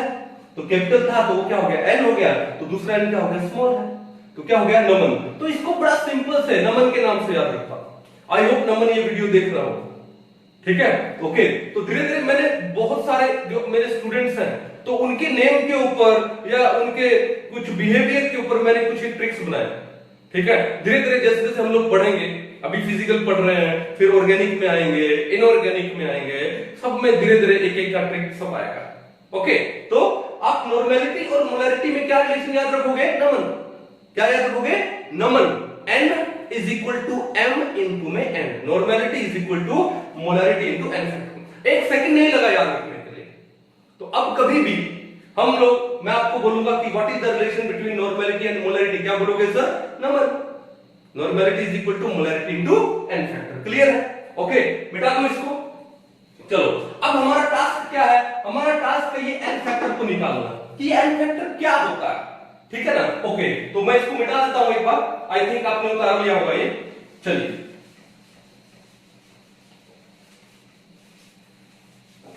इस नॉर्मेलिटी के कॉन्सेप्ट को समझाने के लिए मैं आपको क्लास 12 के चैप्टर में भी ले जाऊंगा, किसमें इलेक्ट्रोकेमिस्ट्री में।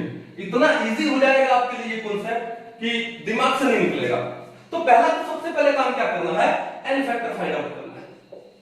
क्या लिखूं मैं, methods to find n factor, या फिर डायरेक्ट लिख दो एक बार n फैक्टर, ठीक है। या इस n फैक्टर का दूसरा नाम क्या है, वैलेंसी फैक्टर, वैलेंसी फैक्टर। भाई मैं तो इसको बेसिकली n फैक्टर ही बोलता हूं।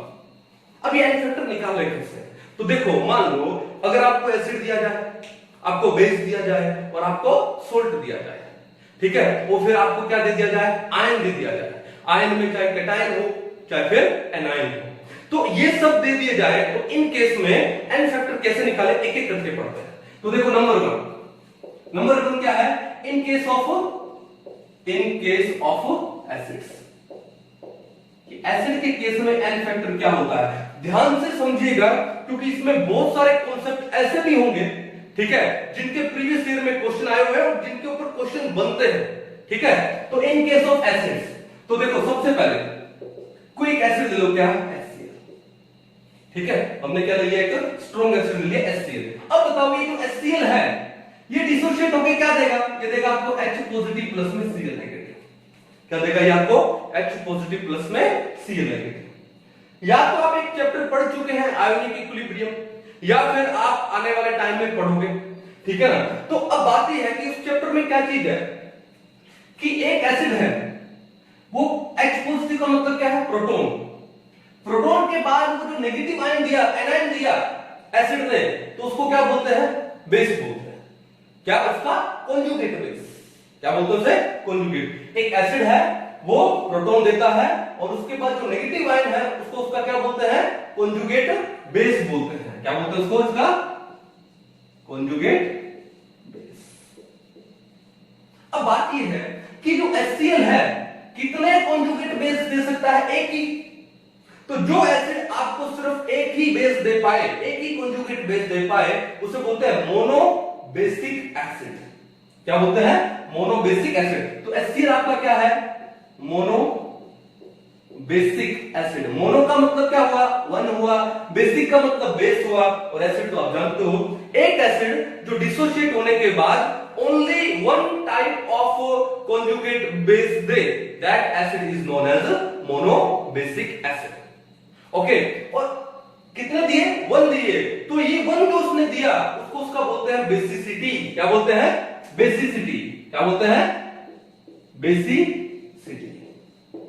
तो बात यह है कि जो मोनोबेसिक एसिड का बेसिसिटी कितना हुआ, 1 हुआ, क्योंकि एक ही बेस दिया। तो भैया यहां पर इसका जो बेसिसिटी है वो कितना है, 1 है। क्या है, 1। तो ये जो बेसिसिटी है 1, उसी को एसिड का एन फैक्टर बोलते हैं। तो in case of acid N factor क्या होता है, N factor is the basicity of an acid. N factor is the basicity of an acid. अब बात ये है, इसको थोड़ा और सिंपलीफाई कर सकता हूं, जैसे कि सर एक एसिड जितने H पॉजिटिव दे, वो जो नंबर है H पॉजिटिव का, वही उसका क्या हो गया, एन फैक्टर हो गया। ये भी है, लेकिन ये चीज हमेशा अप्लाई नहीं होती है, क्योंकि आप किसी मॉलिक्यूल का फॉर्मूला देख के डिसाइड नहीं कर सकते हो कि वो कितने H पॉजिटिव देगा। फॉर एग्जांपल, अगर मैं आपको बोलूं कि आपको दिया है H3BO3, क्या नाम है इसका, बोरिक एसिड, डिटेल में पढ़ेंगे। अब बात यह है कि आपको लग रहा होगा कि यार H3 है, देयर आर 3 हाइड्रोजन, तो 3H पॉजिटिव आएंगे, तो बेसिसिटी हो गया कितना, 3, एन फैक्टर हो गया 3। अपने आंख बंद करके लिख दिया एन फैक्टर कितना, 3। तो आपका ये रॉन्ग हो जाएगा, क्योंकि इसका जो एन फैक्टर है वो कितना होता है, 1 होता है। तो किसी मॉलिक्यूल का फॉर्मूला देख करके वी कैन नॉट डिसाइड कि वो कितने H पॉजिटिव देने वाला है। तो इसके लिए हमको क्या जाना पड़ेगा, डिटेल में जाना पड़ेगा। तो इसलिए मैं ये नहीं बोल सकता हूं हर बार कि एक एसिड जितने H पॉजिटिव देगा वही उसका एन फैक्टर हुआ, नहीं। लेकिन मैं ये जरूर बोल सकता हूं कि एक एसिड जितने कॉन्जुगेट बेस देगा वो नंबर उसका बेसिसिटी होता है, और वही उसका एसिड का क्या होता है, एन फैक्टर होता है। तो what is the N factor in case of acid, that is the basicity of an acid. एक एसिड जितने बेस देगा, कॉन्जुगेट बेस देगा, उसका number is the N factor या बैलेंस फैक्टर। कहानी समझ गए, चलो। तो एक तो हम लोगों ने एसिड का पढ़ा, तो कोई बड़ी बात नहीं थी, ठीक है। सिमिलरली मान लो अगर HNO3 का भी आ जाता तो कोई बड़ी बात नहीं है, HNO3 डिसोसिएट होके एक H पॉजिटिव प्लस में NO3 नेगेटिव। अब बताओ ये भी क्या है, एक ही कॉन्जुगेट बेस देगा, तो इसका जो बेसिसिटी है, इसका जो बेसिसिटी है कितना हो गया, 1 हो गया, कोई बड़ी बात नहीं। अब देखो नंबर 3, अगर आपको दे H2SO4, king of chemicals, king of acid, oil of vitriol, क्या नाम है इसका, सल्फ्यूरिक एसिड। अब सल्फ्यूरिक एसिड को मैं स्टेप बाय स्टेप दिखाता हूं कि सल्फ्यूरिक एसिड ने क्या काम किया, एक H पॉजिटिव दिया, पीछे बचा HSO4 नेगेटिव। तो एक आपके पास क्या आ गया, कॉन्जुगेट बेस एक आया, मैं लिख दूं CB1, कॉन्जुगेट बेस 1। अब देखो इस कॉन्जुगेट बेस में भी H है, तो ये जो HSO4 नेगेटिव है, ये भी आपको एक H पॉजिटिव प्लस पीछे क्या बचेगा, SO4 2 नेगेटिव बचेगा, तो ये भी नेगेटिव आ गया, तो ये इसका कॉन्जुगेट बेस नंबर क्या हो गया, 2 हो गया, ये नंबर 1 था, ठीक है। अगर मैं इन दोनों रिएक्शन को कंबाइन में लिख दूं तो क्या हो जाएगा, HSO4 नेगेटिव से कैंसिल आउट हो गया, तो क्या बचा, H2SO4 आपको 2 H पॉजिटिव देने वाला है, प्लस में SO4 2 नेगेटिव देने वाला है। अगर मैं डायरेक्ट ये रिएक्शन लिखता तो आपके पास क्या था, SO4 2 नेगेटिव आता, आप बोलते सर एक ही बेस है, तो मोनोबेसिक हुआ, इसलिए रिएक्शन को मैंने स्टेप बाय स्टेप दिखाया। तो H2SO4 आपको कितने टाइप के कॉन्जुगेट बेस देने वाला है, 2। कितने कॉन्जुगेट बेस, 2, नंबर कितना हुआ, 2। तो भैया ये इसका बेसिसिटी कितना हुआ, 2, और वही इस एसिड का H2SO4 का एन फैक्टर हो गया। H2SO4 का एन फैक्टर कितना होता है, 2, तो इसका जो बेसिसिटी है वो कितना हो गया, 2, यानी एन फैक्टर कितना हो गया उसका, 2 हो गया। कहानी समझ जाओगे, कोई इशू नहीं है। तो ये था H2SO4 का, ठीक है, उतार लो एक बार, फिर आगे चलते हैं, मिटा दो। तो बड़े सिंपल से थे। अगर एक चीज देखो यहां पर, अब बात आती है इक्विवेलेंट वेट, मैं सिंपल सा बता रहा हूं एक बार। H2SO4 का अगर आपको इक्विवेलेंट वेट निकालना है, H2SO4 का इक्विवेलेंट वेट क्या होता है, मोलर वेट बाय में एन फैक्टर, क्या होता है, यहां लिख देता हूं, क्या होता है equivalent weight, it is equal to molar weight upon में एन फैक्टर। अब H2SO4 का मोलर वेट कितना है, तो देखो एक हाइड्रोजन का 1, तो 2 का 2, ठीक है, सल्फर का 32, एक ऑक्सीजन का 16, तो 4 का कितना हो गया, 48, तो टोटल कितना हुआ, ये हुआ 48, 4 का कितना हुआ, 48, नो नो नो 64, 16 4 जा 64, तो कितना हुआ बताओ, 32 प्लस में 2 कितना हुआ, ये आपका हुआ 34, 34 प्लस में 64 कितना हुआ, 98। तो जो H2SO4 का जो मोलर वेट है वो कितना है, 98 है, और H2SO4 का एन फैक्टर बेसिसिटी कितना है 2 है, तो कितना हो जाएगा 49 हो जाएगा। तो H2SO4 सल्फ्यूरिक एसिड का इक्विवेलेंट वेट कितना है 49, जबकि उसका जो मोलर वेट है वो कितना है 98। लेकिन ये देखो अगर मैं HCl में देखूं, HNO3 में देखूं, n फैक्टर तो 1 है, तो इक्विवेलेंट वेट क्या होता है, ये होता है मोलर वेट अपॉन में n फैक्टर, और n फैक्टर यहां पे कितना है 1 है। अगर n फैक्टर 1 हो तो equivalent weight is equal to molar weight. अब HCl का मोलर वेट कितना है, हाइड्रोजन का 1, क्लोरीन का 35.5, तो कितना जाएगा 36.5। यही HCl का क्या है इक्विवेलेंट वेट है। और HNO3 में भी आ जाओ, वहां भी n फैक्टर कितना है 1 है, तो भैया वहां भी उसका जो इक्विवेलेंट वेट है वो किसके इक्वल हो जाएगा, मोलर वेट के हो जाएगा, क्योंकि n फैक्टर तो कितना है 1 है। जब n फैक्टर 1 हो तो equivalent weight is equal to molar weight, ठीक है ना। तो HNO3 में देखो हाइड्रोजन का हुआ 1, नाइट्रोजन का 14, एक ऑप्शन 16, 3 का हो गया 48, तो 48 प्लस 1 49, और 49 प्लस में 14 कितना हो जाएगा 63 हो जाएगा। तो यहां पर इक्विवेलेंट वेट कितना जाएगा इसका 63 हो जाएगा। कहानी समझ रहे हो, कोई इशू नहीं है, ठीक है। और H2SO4 का इक्विवेलेंट वेट कितना हो जाएगा हाफ मोलर वेट से, क्योंकि n फैक्टर कितना है 2 है, n फैक्टर कितना उसका 2, तो कितना हो जाएगा 49। तो ये बड़ा बेसिक सा था ये, ठीक है। अब थोड़ा सा आगे हम लोग डिटेल में चलेंगे। डिटेल में क्या चला देखो, मिटा दो इसको एक बार में। चलो 3 एग्जांपल हो गए हमारे पास। अब आगे लेते हैं कुछ एक एग्जांपल, जैसे मान लो, और मैं वो एग्जांपल चूज करूं जो कि एग्जाम में जिनके पूछने का प्रोबेबिलिटी क्या है ज्यादा है। जैसे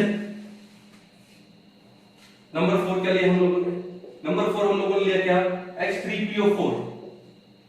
H3PO4 का नाम क्या है फोस्फोरिक एसिड, क्या नाम है फोस्फोरिक एसिड, फोस्फोरिक एसिड, ठीक है ओके। फिर अगला कौन सा ले H3PO3, फिर लेते हैं H3PO2। तो मैं काम करता हूं H3PO4 को मैं यहां लिखता हूं, क्यों लिखता हूं, क्योंकि आपको इसका नाम याद कराने का एक छोटा सा ट्रिक और मिल जाएगा, ठीक है। अब यहां से एक ऑप्शन हटा दो। एक चीज ध्यान रखना, अगर कॉमन नेम एंड्स विद इक acid, if common name ends with इक एसिड, देखो इसका कॉमन नेम किससे एंड हो रहा है इक एसिड हो रहा है। और अगर फॉर्मूला में आप एक ऑक्सीजन कम कर दो, जैसे यहां पे O4 था, मैंने क्या कर दिया O3 कर दिया, क्या कर दिया O3, देन इक acid is replaced by us acid. अगर कॉमन नेम एंड्स विद इक acid and you decrease one oxygen, एक ऑक्सीजन को कम कर दो, देन इक acid is replaced by us acid. तो इसका नाम क्या हो जाएगा, इक एसिड को हटा के OUS एसिड लगा दो, तो ये हो जाएगा क्या फोस्फोरस एसिड। क्या हो जाएगा फोस्फोरस। हमने क्या लगा दिया लास्ट में अस एसिड लगा दिया। कहानी समझ आओगे, ठीक है। इनऑर्गेनिक केमिस्ट्री है, बड़ी शानदार है ये भी। अब देखो क्या है, अब ये है कि if common name ends with us acid, us acid से एंड हुआ, और एक ऑक्सीजन और कम कर दो, ये बन गया आपका क्या H3PO2, क्या बन गया H3PO2। तो क्या करोगे, तो एंड में कोई चेंज नहीं करोगे, चेंज कहां करोगे आगे, एंड में ऑलरेडी अस एसिड आ गया क्योंकि इक एसिड को हटा के लगाया था। अब अस एसिड का और कोई चेंज नहीं करोगे, लिमिट खत्म हो गई, क्या चेंज करोगे आगे। अब आगे क्या हुआ, एक ऑक्सीजन शॉर्ट हुआ है, कम हुआ है। अब if you are a biology student, तो आपने कुछ एक टर्म्स पढ़ी होगी, क्या आपने पढ़ा होगा क्या, जैसे हाई बीपी लो बीपी। तो हाई बीपी को हम लोग क्या बोलते हैं हाइपरटेंशन। हाइपर यानी ज्यादा, टेंशन, जो टेंशन ज्यादा ले ले तो ब्लड प्रेशर हाई हो जाता है, हाइपरटेंशन। हाइपर का मतलब क्या होता है नॉर्मल से ज्यादा, मोर देन नॉर्मल। और लो बीपी का मतलब क्या होता है हाइपोटेंशन, नॉर्मल से कम। जैसे मान लो किसी को ब्लड शुगर ज्यादा हो जाए तो क्या बोलते हैं हाइपरग्लाइसीमिया। हाइपर का मतलब नॉर्मल से ज्यादा, और ब्लड शुगर लेवल अगर कम हो जाए तो क्या बोलते हैं हाइपोग्लाइसीमिया, यानी नॉर्मल से कम। अब देखो अस एसिड है O3 है, अब यहां से एक ऑक्सीजन कम किया है, नॉर्मल से कम किया है, तो नेम के आगे क्या लग जाएगा हाइपो, क्या लग जाएगा हाइपो। तो इसका नाम क्या हो जाएगा हाइपो। और इससे रिलेटेड क्या, इससे, तो हाइपोफॉस्फोरस एसिड। क्या नेम हो गया, हाइपोफॉस्फोरस एसिड। नेम समझ आ गया, याद कर लोगे। अब इनके और भी कॉमन नेम है। कॉमन नेम क्या है कि भैया फॉस्फोरिक एसिड का तो एज इट इज है, फॉस्फोरिक एसिड का एज इट इज है। ओके, अब इस हाइपोफॉस्फोरस एसिड का क्या है, ठीक है, इसका नाम क्या है, इसको बोलते हैं क्या, फॉस्फिनिक एसिड। क्या नाम है इसका, कॉमन है फॉस्फिनिक एसिड। और इस फॉस्फोरस एसिड का नाम क्या है, फॉस्फोनिक एसिड। क्या नाम है, फॉस्फोनिक एसिड। और इसका नाम एज इट इज है क्या, फॉस्फोरिक एसिड। वैसे उसको हम लोग ऑर्थोफॉस्फोरिक एसिड भी बोलते हैं। क्या बोलते हैं, ऑर्थोफॉस्फोरिक एसिड। ये बात समझ आ गई, ठीक है। ये कॉमन नेम भी याद होने बहुत जरूरी है, क्योंकि एग्जाम में कॉमन नेम के ऊपर भी क्वेश्चन आता है। पता लगा कि पूरा मोल कॉन्सेप्ट वाला चैप्टर बड़ा डिटेल में पढ़ गया, कॉमन नेम कौन पूछता है, और एग्जाम में क्वेश्चन आ गया कॉमन नेम पे। अगर आप कोई नीट का पेपर उठा के देखोगे एआईपीएमटी में, प्रीवियस ईयर 2-4-5 साल पहले, इस कॉमन नेम के ऊपर भी क्वेश्चन आया होगा। तो कॉमन नेम भी याद होने बहुत जरूरी है। और देखो ये याद हो गया, अब आपको एक चीज दिखाई दे रहा है कि भैया सबके अंदर कितने हाइड्रोजन है, 3। फॉर्मूला में दिखा कि सबके पास 3 हाइड्रोजन है। जल्दी नहीं करना है कि भैया सबके पास 3 हाइड्रोजन दिख रहे हैं तो सबका सर बेसिसिटी कितना होगा, 3 होगा। तो ये भी ट्राइबेसिक एसिड, ट्राइबेसिक नो। तो उस केस में क्या काम करोगे, उस केस में क्या है कि आपको स्ट्रक्चर आना चाहिए। आपको क्या आना चाहिए, स्ट्रक्चर। अब स्ट्रक्चर का मतलब केमिकल बॉन्डिंग, ठीक है। बॉन्डिंग अगर डिटेल में पढ़ा तो स्ट्रक्चर भी आएगा। अब अगर आप अभी 11th में आए हो तो आपके लिए अभी केमिकल बॉन्डिंग तो आया नहीं होगा, तो वो जब आएगा तो डिटेल में होगा। और अगर आप अभी रिपीटर्स वाले हो, ठीक है, या फिर 12th वाले स्टूडेंट हो, तो फिर ये तो केमिकल बॉन्डिंग में आ गया होगा, तो आपको स्ट्रक्चर पता होना चाहिए। तो आपको पता है या नहीं पता है, मैं आपको डिटेल में समझाता हूं। तो देखो ध्यान से कि कोई भी स्ट्रक्चर बनाने के लिए, या फिर आप मेरा एक वीडियो मैंने डाला है स्ट्रक्चर एंड हाइब्रिडाइजेशन, ठीक है, थोड़ा सा सर्च कीजिए, मिलेगा आपको, ठीक है। अच्छे से देखिए कि किसी भी स्ट्रक्चर को बनाते कैसे हैं, या फिर मैं आपको ब्रीफ में यहां भी बता देता हूं। तो किसी भी मॉलिक्यूल का स्ट्रक्चर बनाना हो तो बड़ा बेसिक सा सिस्टम है। क्या सिस्टम है कि पहला काम आपका क्या है, to find the central atom. जैसे मान लो आप अपने घर में कितने भी मेंबर होंगे, 1 2 4 5 10, लेकिन घर तो एक ही है, वो घर आपका क्या है, सेंटर है। तो पहला काम है to find the central atom. और सेंट्रल एटम कैसे फाइंड करोगे कि सेंट्रल एटम हमेशा मिनिमम नंबर में होता है। अब यहां पे मिनिमम नंबर में कौन है, फास्फोरस, फास्फोरस, फास्फोरस। तो हमने सबसे पहले क्या लिखोगे, फास्फोरस लिख लिया। अब उसके बाद क्या है कि सेंट्रल एटम के देखो वैलेंस में इलेक्ट्रॉन कितने हैं, फास्फोरस का एटॉमिक नंबर होता है 15, तो वैलेंस में कितने इलेक्ट्रॉन है, 5, 2 8 5। अब ये फास्फोरस मैक्सिमम 5 बॉन्ड बना सकता है। कितने बना सकता है, 5 बॉन्ड। अब 5 बॉन्ड देखो, इस फास्फोरस को छोड़ के फिर देखो बाकी जो एलिमेंट्स है वो क्या है, आपको दिख रहा है हाइड्रोजन है, ऑक्सीजन है। अब भैया एक हाइड्रोजन तो एक सिंगल बॉन्ड, एक बॉन्ड खाएगा, और एक सिंगल ऑक्सीजन है वो डबल बॉन्ड से लगता है तो 2 बॉन्ड खाएगा। तो आपके पास 2 ऑक्सीजन है तो कितने बॉन्ड चलेंगे, 4। 3 हाइड्रोजन है तो कितने बॉन्ड चलेंगे, 3। 4 + 3 कितना हुआ, 7। लेकिन फास्फोरस तो मैक्सिमम कितने बॉन्ड बना सकता है, 5। लेकिन बॉन्ड बन रहे हैं तो सिंगल लगा है तो 7। तो ऐसे केस में हमको बॉन्ड कम करना पड़ेगा। तो बॉन्ड कम करने का एक तरीका और भी है, कैसे कि आप सिंगल क्यों लगाते हो, आप ऐसा लगाओ सिंगल बॉन्ड OH। अब देखो ऑक्सीजन के 2 बॉन्ड बन गए, हाइड्रोजन का एक ही बॉन्ड बन गया, और ये OH लग भी गया, और कितने बॉन्ड से लगा, सिर्फ एक बॉन्ड से लगा, हमारा काम हो गया। ठीक है, तो भैया बात ऐसा है कि सेंट्रल एटम को फाइंड आउट करो, और सेंट्रल एटम को फाइंड आउट करने के बाद अगर आप देखो, अगर आपके पास हाइड्रोजन एंड ऑक्सीजन है, then you have to make maximum number of OH, maximum number of OH। यहां से स्टार्ट करते हैं। सेंट्रल एटम कौन है, P, ठीक है। कितने मैक्सिमम OH हो सकते हैं, 3 हो सकते हैं, जो 3 हाइड्रोजन है और 3 तो ऑक्सीजन उसके साथ आ जाएंगे, तो 3 OH हो सकते हैं। तो सिंगल बॉन्ड के साथ OH लगा दीजिए, लगा दी। अब क्या बचा, अब बचा एक ऑक्सीजन बचा। 3 oxygen are used only one oxygen is left behind. और अब एक ऑक्सीजन बचा तो हमारे पास कोई ऑप्शन नहीं है, वो कौन सा बॉन्ड लेगा? Double bond. तो लगा दो डबल बॉन्ड, बन गया स्ट्रक्चर किसका? H3PO3। सिंपल। कहानी समझ आ रही है? अब देखो ध्यान से, ये फॉस्फोरिक एसिड में अब H पॉजिटिव कौन जाएगा? जो O के साथ में लगा। मैं एक को दिखा देता हूं अच्छे से। क्यों? क्योंकि ऑक्सीजन और हाइड्रोजन की इलेक्ट्रोनेगेटिविटी में डिफरेंस है। जब भी बॉन्ड टूटेगा तो H क्या जाएगा? पॉजिटिव, और पीछे O क्या रहेगा? नेगेटिव रहेगा। तो मेरे को ये बताओ H कौन सा जाएगा?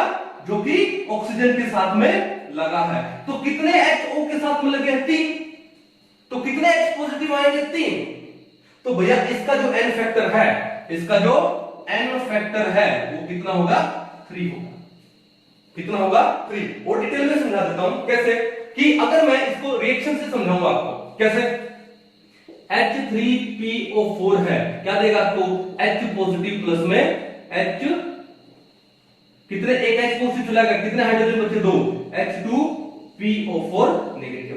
बताओ एक कॉन्जुगेट बेस आया कि नहीं आया? ओके, अब ये जो कॉन्जुगेट बेस है कौन सा? H2PO4 negative.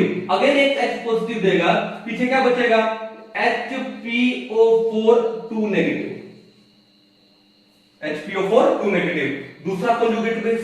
ओके, अब ये जो HPO4 नेगेटिव है, अगेन एक H पॉजिटिव देगा, पीछे क्या बचेगा? PO4 3 नेगेटिव, तीसरा कॉन्जुगेट बेस। तो टोटल कितने कॉन्जुगेट बेस आए? 1 2 3 आए। कितने आए? 3। तो कौन सा एसिड हुआ? ट्रायाबेसिक एसिड हुआ। ये कौन सा एसिड हुआ? ट्रायाबेसिक एसिड। इस एसिड का बेसिसिटी कितना हुआ? 3 हुआ। या फिर मैं बोल दूं कितने H पॉजिटिव देगा ये आपको? 3 H पॉजिटिव देगा, तो ये क्या हो गया? ट्रायाबेसिक एसिड हो गया। ठीक है? या फिर हम इसको क्या बोलते हैं? H पॉजिटिव का मतलब क्या होता है? प्रोटॉन। कितने प्रोटॉन दे रहा है? 3। तो क्या बोलूं? Triprotic acid. क्या बोलूं इसको मैं? और ट्राइप्रोटिक एसिड। कहानी समझ आ गई? तो H3PO4 का, फॉस्फोरिक एसिड का N फैक्टर कितना होता है? 3 होता है। कितना होता है? 3। लिख लोगे? अब देखो ध्यान से, ये जो H3PO3 का, H3PO4 का कितना होता है? 3 होता है। H3PO3 का स्ट्रक्चर बनाना है, सेंट्रल एटम कौन है? फास्फोरस। मैक्सिमम कितने OH हो सकते हैं? 3 हो सकते हैं। OH OH OH। अब 3 OH लगा दिए, पीछे क्या बचा? कुछ नहीं। फास्फोरस के पास वैलेंस में इलेक्ट्रॉन कितने? 5। एक इलेक्ट्रॉन तो इसके साथ, एक यहां, एक इस बॉन्ड में, तो कितने इलेक्ट्रॉन बचे? 2 इलेक्ट्रॉन बचने का मतलब there is a lone pair. There is a lone pair. तो क्या ये स्ट्रक्चर H3PO3 का सही है? इस स्ट्रक्चर के हिसाब से तो कितने H पॉजिटिव हो जाएंगे? 3। लेकिन ये स्ट्रक्चर सही नहीं है। ये स्ट्रक्चर क्यों सही नहीं है? अब लोन पेयर ऑफ इलेक्ट्रॉन्स है और इलेक्ट्रॉन पे चार्ज क्या? नेगेटिव। अब लोन पेयर वही कैरी कर सकता है जो इलेक्ट्रोनेगेटिव हो। मजबूरी हो तो अलग बात है, लेकिन मजबूरी नहीं है तो लोन पेयर वही कैरी करेगा जो इलेक्ट्रोनेगेटिव हो। अब हमने इलेक्ट्रोनेगेटिविटी का ऑर्डर पढ़ा था, क्या? Focal, numbers, second, plumber. अब इस ऑर्डर में कहीं पे फास्फोरस आया नहीं। अब फास्फोरस अगर नहीं आया, इसका मतलब फास्फोरस का इलेक्ट्रोनेगेटिविटी थोड़ा कम होता है। It is unable to contain a lone pair. मजबूरी हो तो अलग बात है, तो लोन पेयर आएगा। जैसे मान लो एक एग्जांपल आपके पास आ जाएगा PH3, इसे हम लोग क्या बोलते हैं? फोस्फीन बोलते हैं। क्या बोलते हैं? फोस्फीन। अब यहां मजबूरी है कि 3 हाइड्रोजन है और तो कुछ है ही नहीं, तो यहां पर हम लोग एक लोन पेयर लगा देते हैं। ये मजबूरी है यहां। लेकिन यहां तो ऐसी कोई मजबूरी नहीं है। मजबूरी नहीं है तो लोन पेयर को हमको हटाना है भैया, क्योंकि फास्फोरस का इलेक्ट्रोनेगेटिविटी क्या है? कम है। अब हमने ये OH क्यों लगाए थे? ताकि हमारे जो बॉन्ड है, एक ही बॉन्ड में ऑक्सीजन भी लग जाए, हाइड्रोजन भी लग गया, एक ही बॉन्ड में हमारा काम हो गया, 2 एलिमेंट लग गए। लेकिन अब बात है कि हमारे पास 2 इलेक्ट्रॉन है, तो क्या मैं ऐसा काम नहीं कर सकता? मैं ये कर सकता हूं कि भैया मैंने 2 OH को तो रहने दिया, मैंने 2 OH को तो रहने दिया, एक मैंने H लगा दिया और यहां पे ये लोन पेयर को हटा के मैंने यहां पे क्या लगा दिया? डबल बॉन्ड O लगा दिया। ऐसा काम कर सकता हूं। अब ऐसा काम करने से फास्फोरस पे लोन पेयर भी नहीं आएगा और 1 2 3 4 5 बॉन्ड भी बन गए। अब देखो यहां पर क्या होगा, H पॉजिटिव कौन आएगा, जो ऑक्सीजन के साथ लगा है, ये H O के साथ लगा, ये H O के साथ लगा है, लेकिन ये H तो O के साथ नहीं लगा, ये किसके साथ लगा है, P के साथ। और H और P का इलेक्ट्रोनेगेटिविटी ऑलमोस्ट इक्वल होता है। हाइड्रोजन का होता है 2.2, फास्फोरस का होता है 2.19, गूगल में चेक कर लीजिएगा, मिल जाएगा। तो ऑलमोस्ट इक्वल है। तो ये बॉन्ड क्या है, ये तो बॉन्ड लगभग प्योर कोवलेंट टाइप का हो गया। अगर प्योर कोवलेंट टाइप का हो गया तो ये H पॉजिटिव आना मुश्किल हो जाएगा यहाँ पे। तो यहां से तो H पॉजिटिव की उम्मीद मत करो। तो फिर क्या होगा, तो फिर ये होगा, तो कितने H पॉजिटिव आएंगे, 2। कितने आएंगे, 2। तो अब यह बात ऐसा है, तो इसका एन फैक्टर कितना हो जाएगा, 2। अगर मैं इसको रिएक्शन में समझाऊं तो कैसे, H3PO3 क्या देगा, H पॉजिटिव प्लस में फिर कितना H बचा, 2, H2PO3 नेगेटिव, एक कॉन्जुगेट बेस है। फिर ये H2PO3 नेगेटिव क्या देगा, H पॉजिटिव प्लस में HPO3 2 नेगेटिव, दैट्स इट, दूसरा कॉन्जुगेट बेस। अब उसके बाद ये H है वो किसके साथ में लगा है, P के साथ में लगा है, ये वाला। अब ये H पॉजिटिव नहीं आएगा, तो टोटल कितने बेस मिले, 1 और 1 2, तो 2 बेस मिले, तो ये क्या हुआ आपका डायाबेसिक एसिड। क्या हुआ, डायाबेसिक एसिड, ठीक है। या फिर टोटल कितने प्रोटॉन दे रहा है आपको, ये आपको 2 प्रोटॉन दे रहा है, तो इसको हम लोग क्या बोलेंगे, डाइप्रोटिक एसिड। क्या बोलेंगे इसको, डाइप्रोटिक एसिड। कहानी समझ आई। तो भैया फॉर्मूला में लगता है कि देयर आर 3 हाइड्रोजन, तो क्या ये 3 हाइड्रोजन दे पाएगा, नहीं दे पाएगा। तो ये कितने हाइड्रोजन देगा, सिर्फ 2 देगा। और वो कैसे समझ आएगा आपको, स्ट्रक्चर से। तो देखा सारे के सारे चैप्टर आपस में इंटरलिंक्ड है। अगर आपको कोई पर्टिकुलर चैप्टर नहीं आता है तो थोड़ा सा प्रॉब्लम हो जाएगा, तो सारे चैप्टर साथ में चलते हैं, तो सबका कॉन्सेप्ट क्लियर होना चाहिए। तो आई थिंक कुछ कॉन्सेप्ट क्लियर हुआ होगा। अब देखो आगे चलते हैं किसके ऊपर, हाइपोफॉस्फोरस एसिड, जिसको हम लोग क्या बोलते हैं, फॉस्फोफिनिक एसिड बोलते हैं, ठीक है। अब देखो यहां पे सेंट्रल एटम कौन है, P के बाद मैक्सिमम कितने बॉन्ड हो सकते हैं, 2, 1 2। अब क्या बचा, एक हाइड्रोजन बचा, तो वो हाइड्रोजन हमने लगा दिया ये। और क्या बचा, कुछ नहीं, H3PO2, तो क्या बचा, एक लोन पेयर। क्या फास्फोरस लोन पेयर कैरी कर पाएगा, नो, ठीक है। तो फिर क्या काम करेंगे, इस लोन पेयर को हटाएंगे, इस लोन पेयर को हटाएंगे। यहां पे क्या लगा, OH, तो भैया यहां लगा तो क्या H और एक डबल बॉन्ड से क्या लगा दो O। अब फास्फोरस के देखो काउंट करो कितने बॉन्ड बने हैं, 1 2 3 4 5 बॉन्ड बने, ठीक है। और तीनों के तीनों H लग गए और 2 O भी लग गए। अब बताओ H पॉजिटिव कौन सा आएगा, जो O के साथ में लगा है, ये आएगा। ये तो क्या है, pH बॉन्ड है, यहां से तो H पॉजिटिव आने वाला नहीं है। तो भैया अब बताओ इसका जो N फैक्टर है वो कितना हुआ, 1 हुआ। कितना हुआ, 1। अगर मैं रिएक्शन में दिखाऊं, यानी H3PO2 आपको क्या देगा, एक H पॉजिटिव प्लस में H2PO2 नेगेटिव। बस आपको एक ही कॉन्जुगेट बेस मिलने वाला, सिर्फ एक ही कॉन्जुगेट बेस, क्यों, बाकी 2 H है वो तो फास्फोरस के साथ में लगे। तो इसका मतलब अगर आपको एक ही बेस मिलने वाला है तो ये आपका हुआ क्या, मोनो बेसिक एसिड हुआ। या फिर कितने प्रोटॉन मिला, सिर्फ एक ही, तो क्या बोलेंगे इसे, मोनोप्रोटिक एसिड। क्या हुआ, मोनोप्रोटिक एसिड। तो किसी मॉलिक्यूल का फॉर्मूला देख करके हम लोग नहीं बता सकते कि वो कितने प्रोटॉन देगा, उसका एन फैक्टर क्या होगा। अब सब पे यहाँ पे 3 हाइड्रोजन लग रहे थे, लेकिन सबका एन फैक्टर अलग है। यहाँ पे हाइपोफॉस्फोरस एसिड का एन फैक्टर कितना होता है, 1 होता है, यानी फॉस्फेनिक एसिड का एन फैक्टर कितना है, 1 है, यानी मोनोबेसिक एसिड है या मोनोप्रोटिक एसिड है। फॉस्फोरस एसिड का या फॉस्फोनिक एसिड का एन फैक्टर 2 है, डायबेसिक एसिड या डायप्रोटिक एसिड और फॉस्फोरिक एसिड का एन फैक्टर 3 है, ट्राइप्रोटिक एसिड और या फिर क्या बोलते हैं, ट्राइबेसिक एसिड बोलते हैं, ठीक है।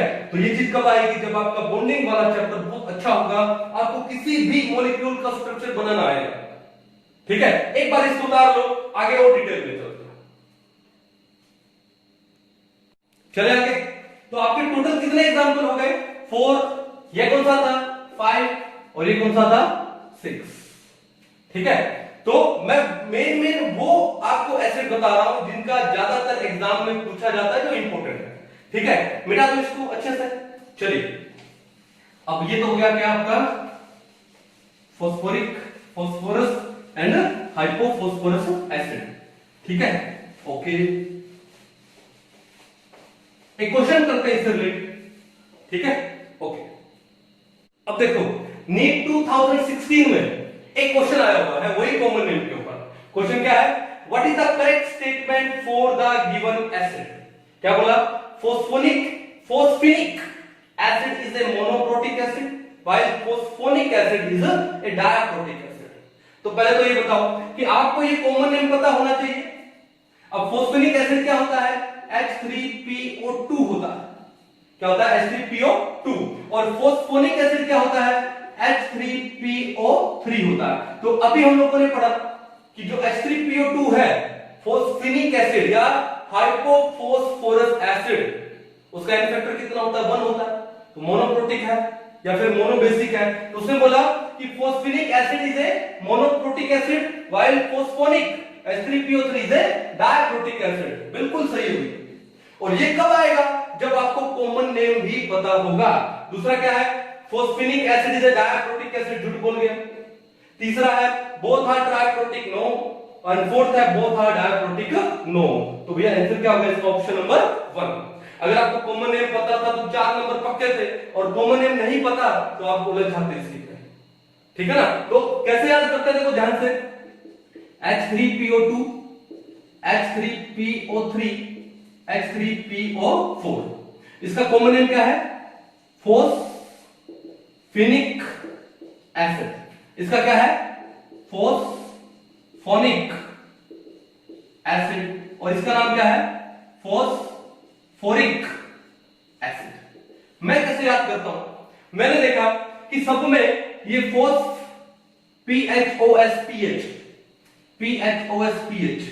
सब में कॉमन है।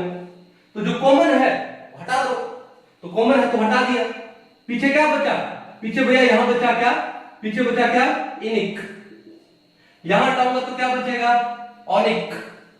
यहां हटाऊंगा तो ये क्या बचेगा, ऑरिक। तो भैया ये मैंने याद कर लिया, क्या, इनिक, ऑनिक, ऑरिक। इनिक, ऑनिक, ऑरिक। आई ओ ओ 1001 यानी आई 100। इनिक, ऑनिक, ऑरिक।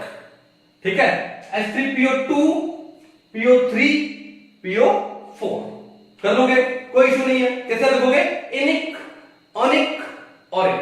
तो एक छोटा सा ट्रिक था, तो मैंने इस ट्रिक से क्या कर लिया, याद कर लिया।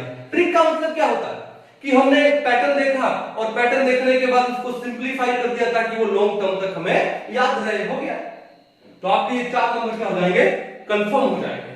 ठीक है, उतारो इसको, एक क्वेश्चन और करते हैं।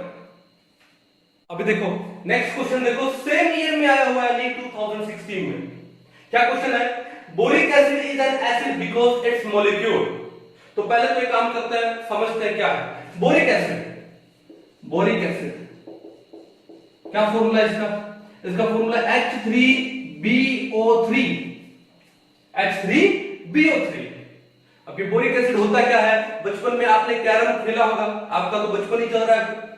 तो जब हम लोग कैरम खेलते हैं तो उसके सरफेस को स्मूथ करने के लिए एक लुब्रिकेंट डालते हैं, और वो लुब्रिकेंट क्या होता है, एक व्हाइट कलर का पाउडर होता है। और वो जो व्हाइट कलर का पाउडर है दैट इज बोरिक एसिड। कई बार ऐसा मेरे साथ हुआ है कि बचपन में वो बोरिक एसिड खत्म हो गया तो घर का जो नाइसिल पाउडर वगैरह वो भी डाल लेते हैं। ठीक है ना, ओके। लेकिन ये जो कैरम के सरफेस को स्मूथ करने के लिए जो व्हाइट कलर का पाउडर डाला जाता है which acts as a lubricant, क्या होता है वो, बोरिक एसिड होता है। बहुत वीक एसिड है। कई बार क्या होता है कि आप एक चैप्टर है इक्विलिब्रियम, आयोनिक इक्विलिब्रियम, उसमें क्वेश्चन आता है विच among the following is an acid. तो आपको ये इसका फॉर्मूला ऐसे भी देता है BOH का थ्राइस। तो बच्चों क्या लगता है कि BOH का थ्राइस, OH नेगेटिव देगा, वो जो OH नेगेटिव देता है, जो हाइड्रोक्साइड आयन देता है, वो क्या होता है, बेस होता है। नहीं, अरे ये तो फॉर्मूला उसने लिखा है। इसका मतलब क्या हुआ कि एक H, 3H और 3O और एक B है। तो देखो 3H है, 3O है और एक B है। तो भैया ये ऐसे उसने आपको लिख करके कंफ्यूज किया है कि it's look like a base, it's not a base, it's an acid. तो क्या है ये H3BO3, ठीक है, समझ जाओगे। तो बोरिक एसिड। अब बात ये होती है कि सर स्ट्रक्चर बनाते हैं, दिखने को तो क्या लग रहा है पता है, कि दिखने को लग रहा है कि भैया इसके पास 3 हाइड्रोजन है, तो 3 H पॉजिटिव दे सकता है, N फैक्टर 3 हो जाएगा। क्या दिखने को लग रहा है कि N फैक्टर 3 हो जाएगा, लेकिन ये सरासर क्या है, गलत है।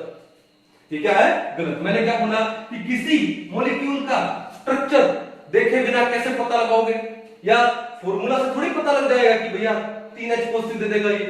तो we have to go through the structure first. तो स्ट्रक्चर कैसे बनाए, सेंट्रल एटम कौन है, बी। अब सेंट्रल एटम बी है, अब बी के पास वैलेंस में इलेक्ट्रॉन कितने हैं, 3। बोरॉन का एटॉमिक नंबर कितना होता है, 5। इलेक्ट्रॉनिक कॉन्फ़िगरेशन में क्या आएगा, 2 3। 2 तो इनर शेल के हैं, 1s2, और आउटर के क्या है, 2s2 एंड 2p1। अब अगर 3 इलेक्ट्रॉन है वैलेंस में, तो मैक्सिमम कितने बॉन्ड फॉर्म करेगा, 3। अब 3 बॉन्ड फॉर्म करेगा, ओके। अब देखो बोरॉन को छोड़ के बाकी क्या बचा, हाइड्रोजन एंड ऑक्सीजन। तो हमको मैक्सिमम नंबर क्या बनाना है, OH। तो कितने OH बनेंगे, 3। मजे वाली बात थी कि बोरॉन के पास वैलेंस में भी इलेक्ट्रॉन 3 है, 3 ही बॉन्ड बनाएगा, और यहां 3 ही OH बन रहे हैं, तो भैया 3 OH को ऐसे लगा दो, ट्रिगोनल प्लेन लगा दिया। अब आती है, अब H पॉजिटिव कौन सा आएगा, जो ऑक्सीजन के साथ में लगा है। कितने HO के साथ में लगे हैं, 3। तो 3 H पॉजिटिव आने चाहिए क्या, नहीं आएंगे। सर पीछे तो बताया था आपने कि H पॉजिटिव वही आता है तो O के साथ लगता है, तो यहां तो 3 लगे हैं, ये तो आने चाहिए, नहीं भैया। अरे H पॉजिटिव देगा कब, पहले देखो क्या बोरॉन का ऑक्टेट पूरा हो रहा है। बोरॉन ने बॉन्ड तो बना लिया, अब बॉन्ड कोई एलिमेंट बॉन्ड क्यों बनाता है, अपना वैलेंस शेल कंप्लीट करने के लिए, और बोरॉन के केस में कोई वैलेंस शेल क्या है, ऑक्टेट है। तो क्या यहां पे बोरॉन का ऑक्टेट पूरा हुआ, क्योंकि कोई लोन पेयर तो है नहीं। तो कितने बॉन्ड है, 3। एक बॉन्ड में, सिंगल बॉन्ड में इलेक्ट्रॉन कितने होते हैं, 2।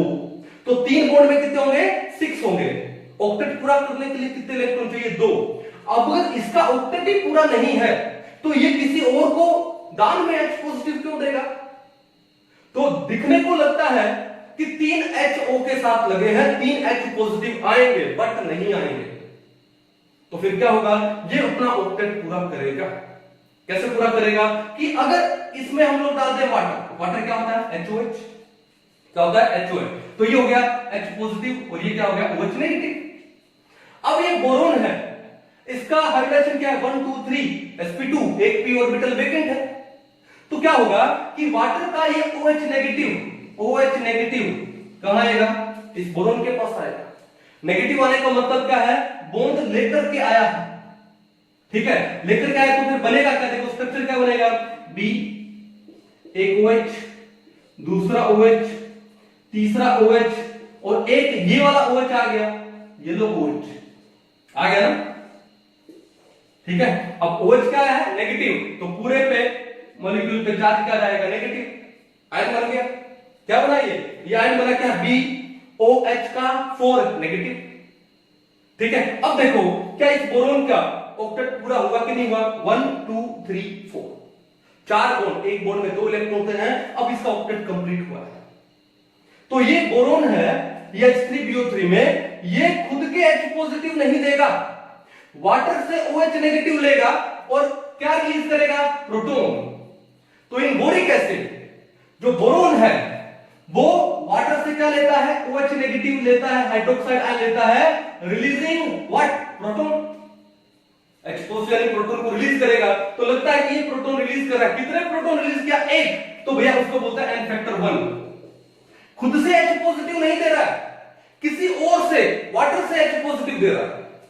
देखो बाकी हमने अभी एसिड पढ़े थे, वो खुद से H पॉजिटिव दे रहे हैं, ये खुद से H पॉजिटिव नहीं देगा, क्योंकि उसका ऑक्टेट पूरा नहीं है।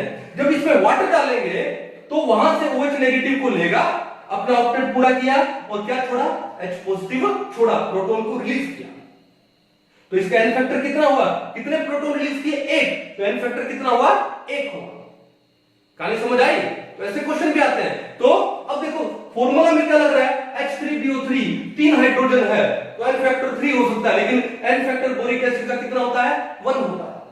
अब क्वेश्चन पढ़ते देखो क्या है, boric acid is an acid because it's molecule, पहला क्या है, it contains replaceable H positive, यानी क्या इसका मॉलिक्यूल, बोरिक एसिड का मॉलिक्यूल में रिप्लेसेबल H पॉजिटिव है? नहीं, ये खुद में से तो H पॉजिटिव रिप्लेस नहीं कर रहा, तो पहला गलत हो गया। दूसरा, it gives up A proton, क्या ये खुद का मॉलिक्यूल प्रोटॉन को रिलीज कर रहा है? नहीं, तो बोला ना because it's molecule gives up A proton, क्या बोरिक एसिड का मॉलिक्यूल प्रोटॉन दे रहा है? नहीं दे रहा है, ठीक है, गलत हो गया। It accept OH negative from water, water से OH नेगेटिव एक्सेप्ट कर रहा है, रिलीजिंग प्रोटॉन, बिल्कुल सही हो गया। यही तो केस हो रहा है कि ये वाटर से OH नेगेटिव को एक्सेप्ट कर रहा है और प्रोटॉन को रिलीज कर रहा है। कहानी समझ आ गई? अगला क्या बोलता है, इट कंबाइंस विद प्रोटॉन, मतलब ही नहीं है, किससे कंबाइन कर रहा है? OH नेगेटिव हाइड्रोक्साइड आयन से कंबाइन कर रहा है। It combines with proton from water molecule, no, answer क्या आएगा? Option number 3। तो बोरिक एसिड है वो वाटर से OH नेगेटिव एक्सेप्ट करता है और प्रोटॉन को रिलीज करता है, तो एन फैक्टर कितना हो गया उसका? 1 हो गया। कहानी समझ आई? तो हमने क्या पढ़ा, कुछ एक एसिड हम लोग लिए और एसिड के केस में एन फैक्टर क्या होता है? उनका बेसिसिटी, ठीक है। तो नॉर्मल एसिड थे, HCl है हमारे पास, H2SO4 है, HNO3 है, HClO4 है जिसको परक्लोरिक एसिड बोलते हैं, तो उन सब का एन फैक्टर कितना होता है? 1 होता है, ठीक है, वो एक H पॉजिटिव देता है। लेकिन कुछ एक special case H3PO2, H3PO3, H3PO4, उनका एन फैक्टर क्या होगा? 1, 2 एंड 3 रिस्पेक्टिवली, तो स्ट्रक्चर। और बोरिक एसिड का फॉर्मूला क्या? H3BO3, इट लुक्स लाइक कि 3 H पॉजिटिव हो सकते हैं, लेकिन एन फैक्टर कितना होगा? 1 होगा। क्या बोरिक एसिड का मॉलिक्यूल खुद H पॉजिटिव देगा? नो, वो वाटर से OH नेगेटिव को एक्सेप्ट करता है और प्रोटॉन को रिलीज करता है, तो एन फैक्टर कितना हो गया? 1। आई होप आपको ये समझ आया होगा क्या, N factor in case of acid. अब कॉन्सेप्ट थोड़ा स्ट्रांग हो गया होगा, है ना? तो एक बार इसको उतार लीजिए, फिर हम लोग आगे बढ़ते हैं। आया समझ? बढ़े आगे हम लोग। तो इन केस ऑफ एसिड हमारा एन फैक्टर क्लियर है, it is the basicity of an acid. हमने क्वेश्चन भी किए, बड़े इजी लग रहे हैं क्वेश्चन अभी, ठीक है। अभी हम लोग पढ़ते हैं क्या, N factor in case of bases, in case of bases. तो बेसिस के केस में कोई बड़ी बात है नहीं, तो देखते हैं नंबर 2 क्या है, इन केस ऑफ बेसिस। तो बेस के केस में एन फैक्टर क्या होगा? एन फैक्टर होगा क्या? Acidity of a base, acidity of a base. अभी कॉमेडी नहीं है कि बेस को एसिडिटी होगी, ऐसा कुछ नहीं है। तो बेस का एसिडिटी क्या होता है? तो देखो ध्यान से एक एग्जांपल लेते हैं। मान लो आपको एक बेस दिया है NaOH, ये NaOH डिसोसिएट होने के बाद क्या देगा? Na पॉजिटिव प्लस में OH नेगेटिव। बेस क्या होते हैं जो OH नेगेटिव देते हैं? आर्मियस बेस बोलते हैं इसको हम लोग, क्या? आर्मियस बेस। बेस क्या होते हैं जो OH नेगेटिव दे। तो NaOH ने एक हाइड्रोक्साइड आयन दिया, OH नेगेटिव दिया, और जो पीछे एक पॉजिटिव आयन दिया ना, इस पॉजिटिव आयन को, जैसे ये तो है बेस और ये पॉजिटिव आयन कैटायन को इसका बोलते हैं क्या? Conjugate acid. क्या बोलते हैं? Conjugate acid. एसिड में क्या लिया था? H पॉजिटिव देता है, पीछे जो नेगेटिव आयन बचता है उसका कॉन्जुगेट बेस होता है। बेस क्या देता है? OH negative ion, hydroxide ion, और जो पीछे जो भी पॉजिटिव आयन बचेगा, कैटायन बचेगा, उसका क्या होगा? कॉन्जुगेट एसिड होगा। तो एक बेस जितने कॉन्जुगेट एसिड देगा, that number is known as acidity of a base. उसे क्या बोलते हैं? Acidity of base. तो NaOH के केस में जो एसिडिटी है वो कितना है? 1 है। तो NaOH को हम लोग क्या बोलेंगे? क्या बोलेंगे इसको? Mono acidic base. क्या बोलेंगे? Mono acidic base. क्लियर है? कोई इशू नहीं है। अब देखो एक एग्जांपल और लेते हैं, जैसे मान लो ये NaOH लूं, KOH लूं, RbOH लूं, CSOH सीजियम हाइड्रोक्साइड लूं, वो तो एक ही बात है, एन फैक्टर सबका 1 होगा। अभी मान लो हम ले MgOH का ट्वाइस, क्या देगा? डायरेक्ट लिख दूं कि Mg+2 देगा और 2 क्या देगा? OH नेगेटिव देगा। तो हाइड्रोक्साइड आयन कितने दिए? 2। तो एन फैक्टर मान सकता हूं कितना है? 2 है। एन फैक्टर कितना है इसका? 2। एसिडिटी 1 का मतलब एन फैक्टर भी 1।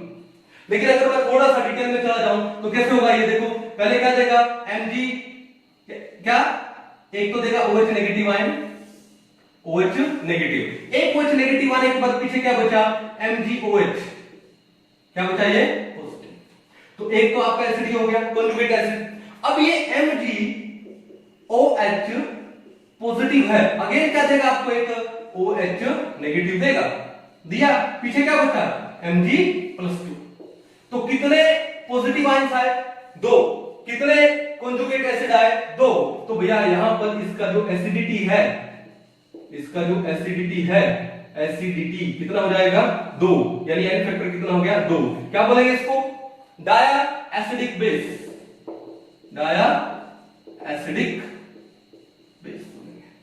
क्लियर है? जैसे MgOH ट्वाइस हो, या फिर कैल्शियम हाइड्रोक्साइड हो, या फिर बेरियम हाइड्रोक्साइड हो, एक्सेट्रा। अब नंबर 3 पे आ जाते हैं। मान लो आपको दे रखा हो AlOH का थ्राइस, एल्यूमिनियम हाइड्रोक्साइड, तो डायरेक्ट कर दूं, क्या देगा आपको?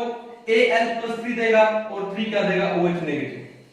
पहले क्या बनाओगे कि एक OH नेगेटिव देगा AlOH का ट्वाइस पॉजिटिव, फिर ये AlOH का twice positive again OH negative देगा, तो AlOH 2 पॉजिटिव।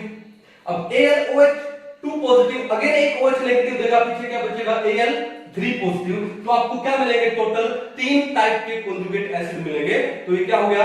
ट्राया एसिडिक बेस, या 3 OH नेगेटिव मिले। तो इसका जो एसिडिटी है वो कितना हो गया? 3 हो गया, यानी एन फैक्टर कितना हो गया? 3। बोलेंगे क्या इसको? ट्राया एसिडिक बेस बोलेंगे। क्या बोलेंगे इसे? ट्राया एसिडिक बेस। तो बेस के केस में कोई चक्कर नहीं है, ऐसा कोई स्पेशल केस है नहीं, ठीक है? तो हम लोग बेस के केस में बिल्कुल नॉर्मल चल सकते हैं। क्लियर? मिटा दो इसको। अब आता है नंबर 3, ये भी इंपॉर्टेंट है। इन केस ऑफ सोल्ट, अगर आपको ना तो एसिड दिया ना बेस दिया, आपको क्या दे दिया जाए? सोल्ट दे दिया जाए, तब क्या करोगे? तो नंबर 3 पे आते हैं क्या? इन केस ऑफ सॉल्ट। तो भैया बात ऐसा है, सोल्ट क्या होता है? जो डिसोशिएट होके एक कटायन दे और एक एनायन दे, एक कटायन दे और एक एनायन। एग्जांपल लेता हूं, फिर बताता हूं। फॉर एग्जांपल, अगर आपको दे दिया जाए NaCl, NaCl डिसोशिएट होके क्या देगा? Na पॉजिटिव प्लस में Cl नेगेटिव। एक तो कटायन देगा और एक एनायन देगा। तो या तो कटायन को पकड़ लो या एनायन को पकड़ लो, यानी कटायन का टोटल पॉजिटिव चार्ज। अब जैसे यहां पर एक ही कटायन है, उसका पॉजिटिव चार्ज कितना है? 1 है, 1+। या फिर कटायन का एनायन का टोटल नेगेटिव चार्ज। लेकिन अगर मान लो कुछ ऐसा हो जाता, मान लो आपको दे देता क्या? बेरियम सल्फेट दे दे, Ba3SO4 का 12, डायरेक्ट करेंगे इसको, क्या होगा? BSO4। ये भी सिंपल है। एल्यूमिनियम सल्फेट लेते हैं, क्या? Al2SO4 का, आपको एल्यूमिनियम सल्फेट, तो एल्यूमिनियम सल्फेट को डिसोशिएट करो तो क्या बनेगा? 2Al+3 एंड क्या हो जाएगा? 3SO4 2 negative. अब देखो मैंने क्या बोला? या तो कैटायन को पकड़ लो या फिर किसको पकड़ लो? एनायन को पकड़ लो। अब कैटायन का टोटल पॉजिटिव चार्ज, एक एल्यूमिनियम पे +3 है, मैंने बोला टोटल पॉजिटिव चार्ज, तो 2 एल्यूमिनियम पे कितना होगा? +6 होगा। एक सल्फेट पे -2 है, तो 3 सल्फेट पे कितना होगा? -6 होगा। तो प्लस माइनस हटा दो, नंबर ले लो। तो क्या बोला? इन केस ऑफ सोल्ट क्या होता है? Total positive charge on cation और total negative charge on anion. Simple, किसी को भी लोग सेम है। तो सोल्ट के केस में जो आपका एन फैक्टर होगा वो क्या होगा? Total positive charge on cation और total negative charge on anion. जैसे मान लो और एग्जांपल लेते हैं नंबर 3। मान लो मैंने ले लिया क्या? K4FeCN6, मैंने एक कॉम्प्लेक्स कंपाउंड ले लिया। अब ये डिसोसिएट हो गया, आपको क्या देने वाला है? 4K पॉजिटिव, ये काउंटर आयन होता है। और ये कौन सा है? क्वाड्रेंशियल स्फीयर का है, ठीक है ना? ओके, तो ये कॉम्प्लेक्स आयन हो गया। तो ये कॉम्प्लेक्स आयन एक सिंगल एंटिटी है, ठीक है? स्क्वायर ब्रैकेट में जो भी है वो सिंगल है। तो अगर ये 4K पॉजिटिव है तो पीछे क्या बचा? पीछे बचा क्या? FeCN6, ये बचा क्या? 4 नेगेटिव। अब कैटायन क्या है? कि पॉजिटिव, तो कैटायन का टोटल चार्ज कितना हो गया? 4 पॉजिटिव। और एनायन का टोटल चार्ज कितना हो गया? 4 नेगेटिव। तो यहां का इसका जो एन फैक्टर है, एन फैक्टर कितना हो गया? 4 हो गया। यहां पे एन फैक्टर कितना हो गया? 6 हो गया। तो देखा, और ऊपर वाले केस में एन फैक्टर कितना है? 1 हो गया। सिंपल। तो इसका मतलब कि सोल्ट के केस में जो एन फैक्टर होता है वो क्या होता है, total positive charge on cation या फिर total negative charge on anion. Total लेना है, ऐसा नहीं कि किसी एक कैटायन का ले लिया सर एल्यूमिनियम पे +3 था तो एन फैक्टर हो गया 3। नो, देखो टोटल कितने Al+3 है, 2 है। अगर 3 होते तो क्या हो जाता, 9 हो जाता। 4 होते तो 12 हो जाता। खाली समझ आ गई। इन केस ऑफ सोल्ट कर पाओगे अच्छे से, सोल्ट को डिसोशिएट कर दो, कैटायन को पकड़ दो या फिर एनायन को पकड़ दो, ओके, तो वही उसका क्या हो जाएगा, एन फैक्टर हो जाएगा। चलो अब आते हैं नंबर 4 पे। इन केस ऑफ आयंस, तो आयंस के बारे में तो बताने की जरूरत है ही नहीं, ठीक है, फिर भी एक बार लिख देता हूं, क्या लिखा हम लोगों ने, इन केस ऑफ आयंस। अब जैसे मान लो आपको एक आयन दे दिया, क्या, Cr2O7 नेगेटिव दे दिया। अब इस आयन में देखो आप कि भैया टोटल चार्ज कितना है, 2 नेगेटिव, तो एन फैक्टर कितना हो गया, 2 हो गया। मान लो आपको दे दिया क्या, MnO4 नेगेटिव, 1 नेगेटिव है तो एन फैक्टर कितना हो गया, 1 हो गया। मान लो आपको दे दिया इन्होंने क्या, एल्यूमिनियम +3, तो डायरेक्ट दिख रहा है एन फैक्टर कितना है, 3 है। बेरियम +2 दे दिया तो एन फैक्टर कितना हो गया, 2 हो गया। क्लियर है, कोई इशू नहीं है, तो ये कर लोगे। जैसे मान लो आपको इन्होंने दिया ClO4 नेगेटिव, एन फैक्टर कितना हो गया, 1 हो गया।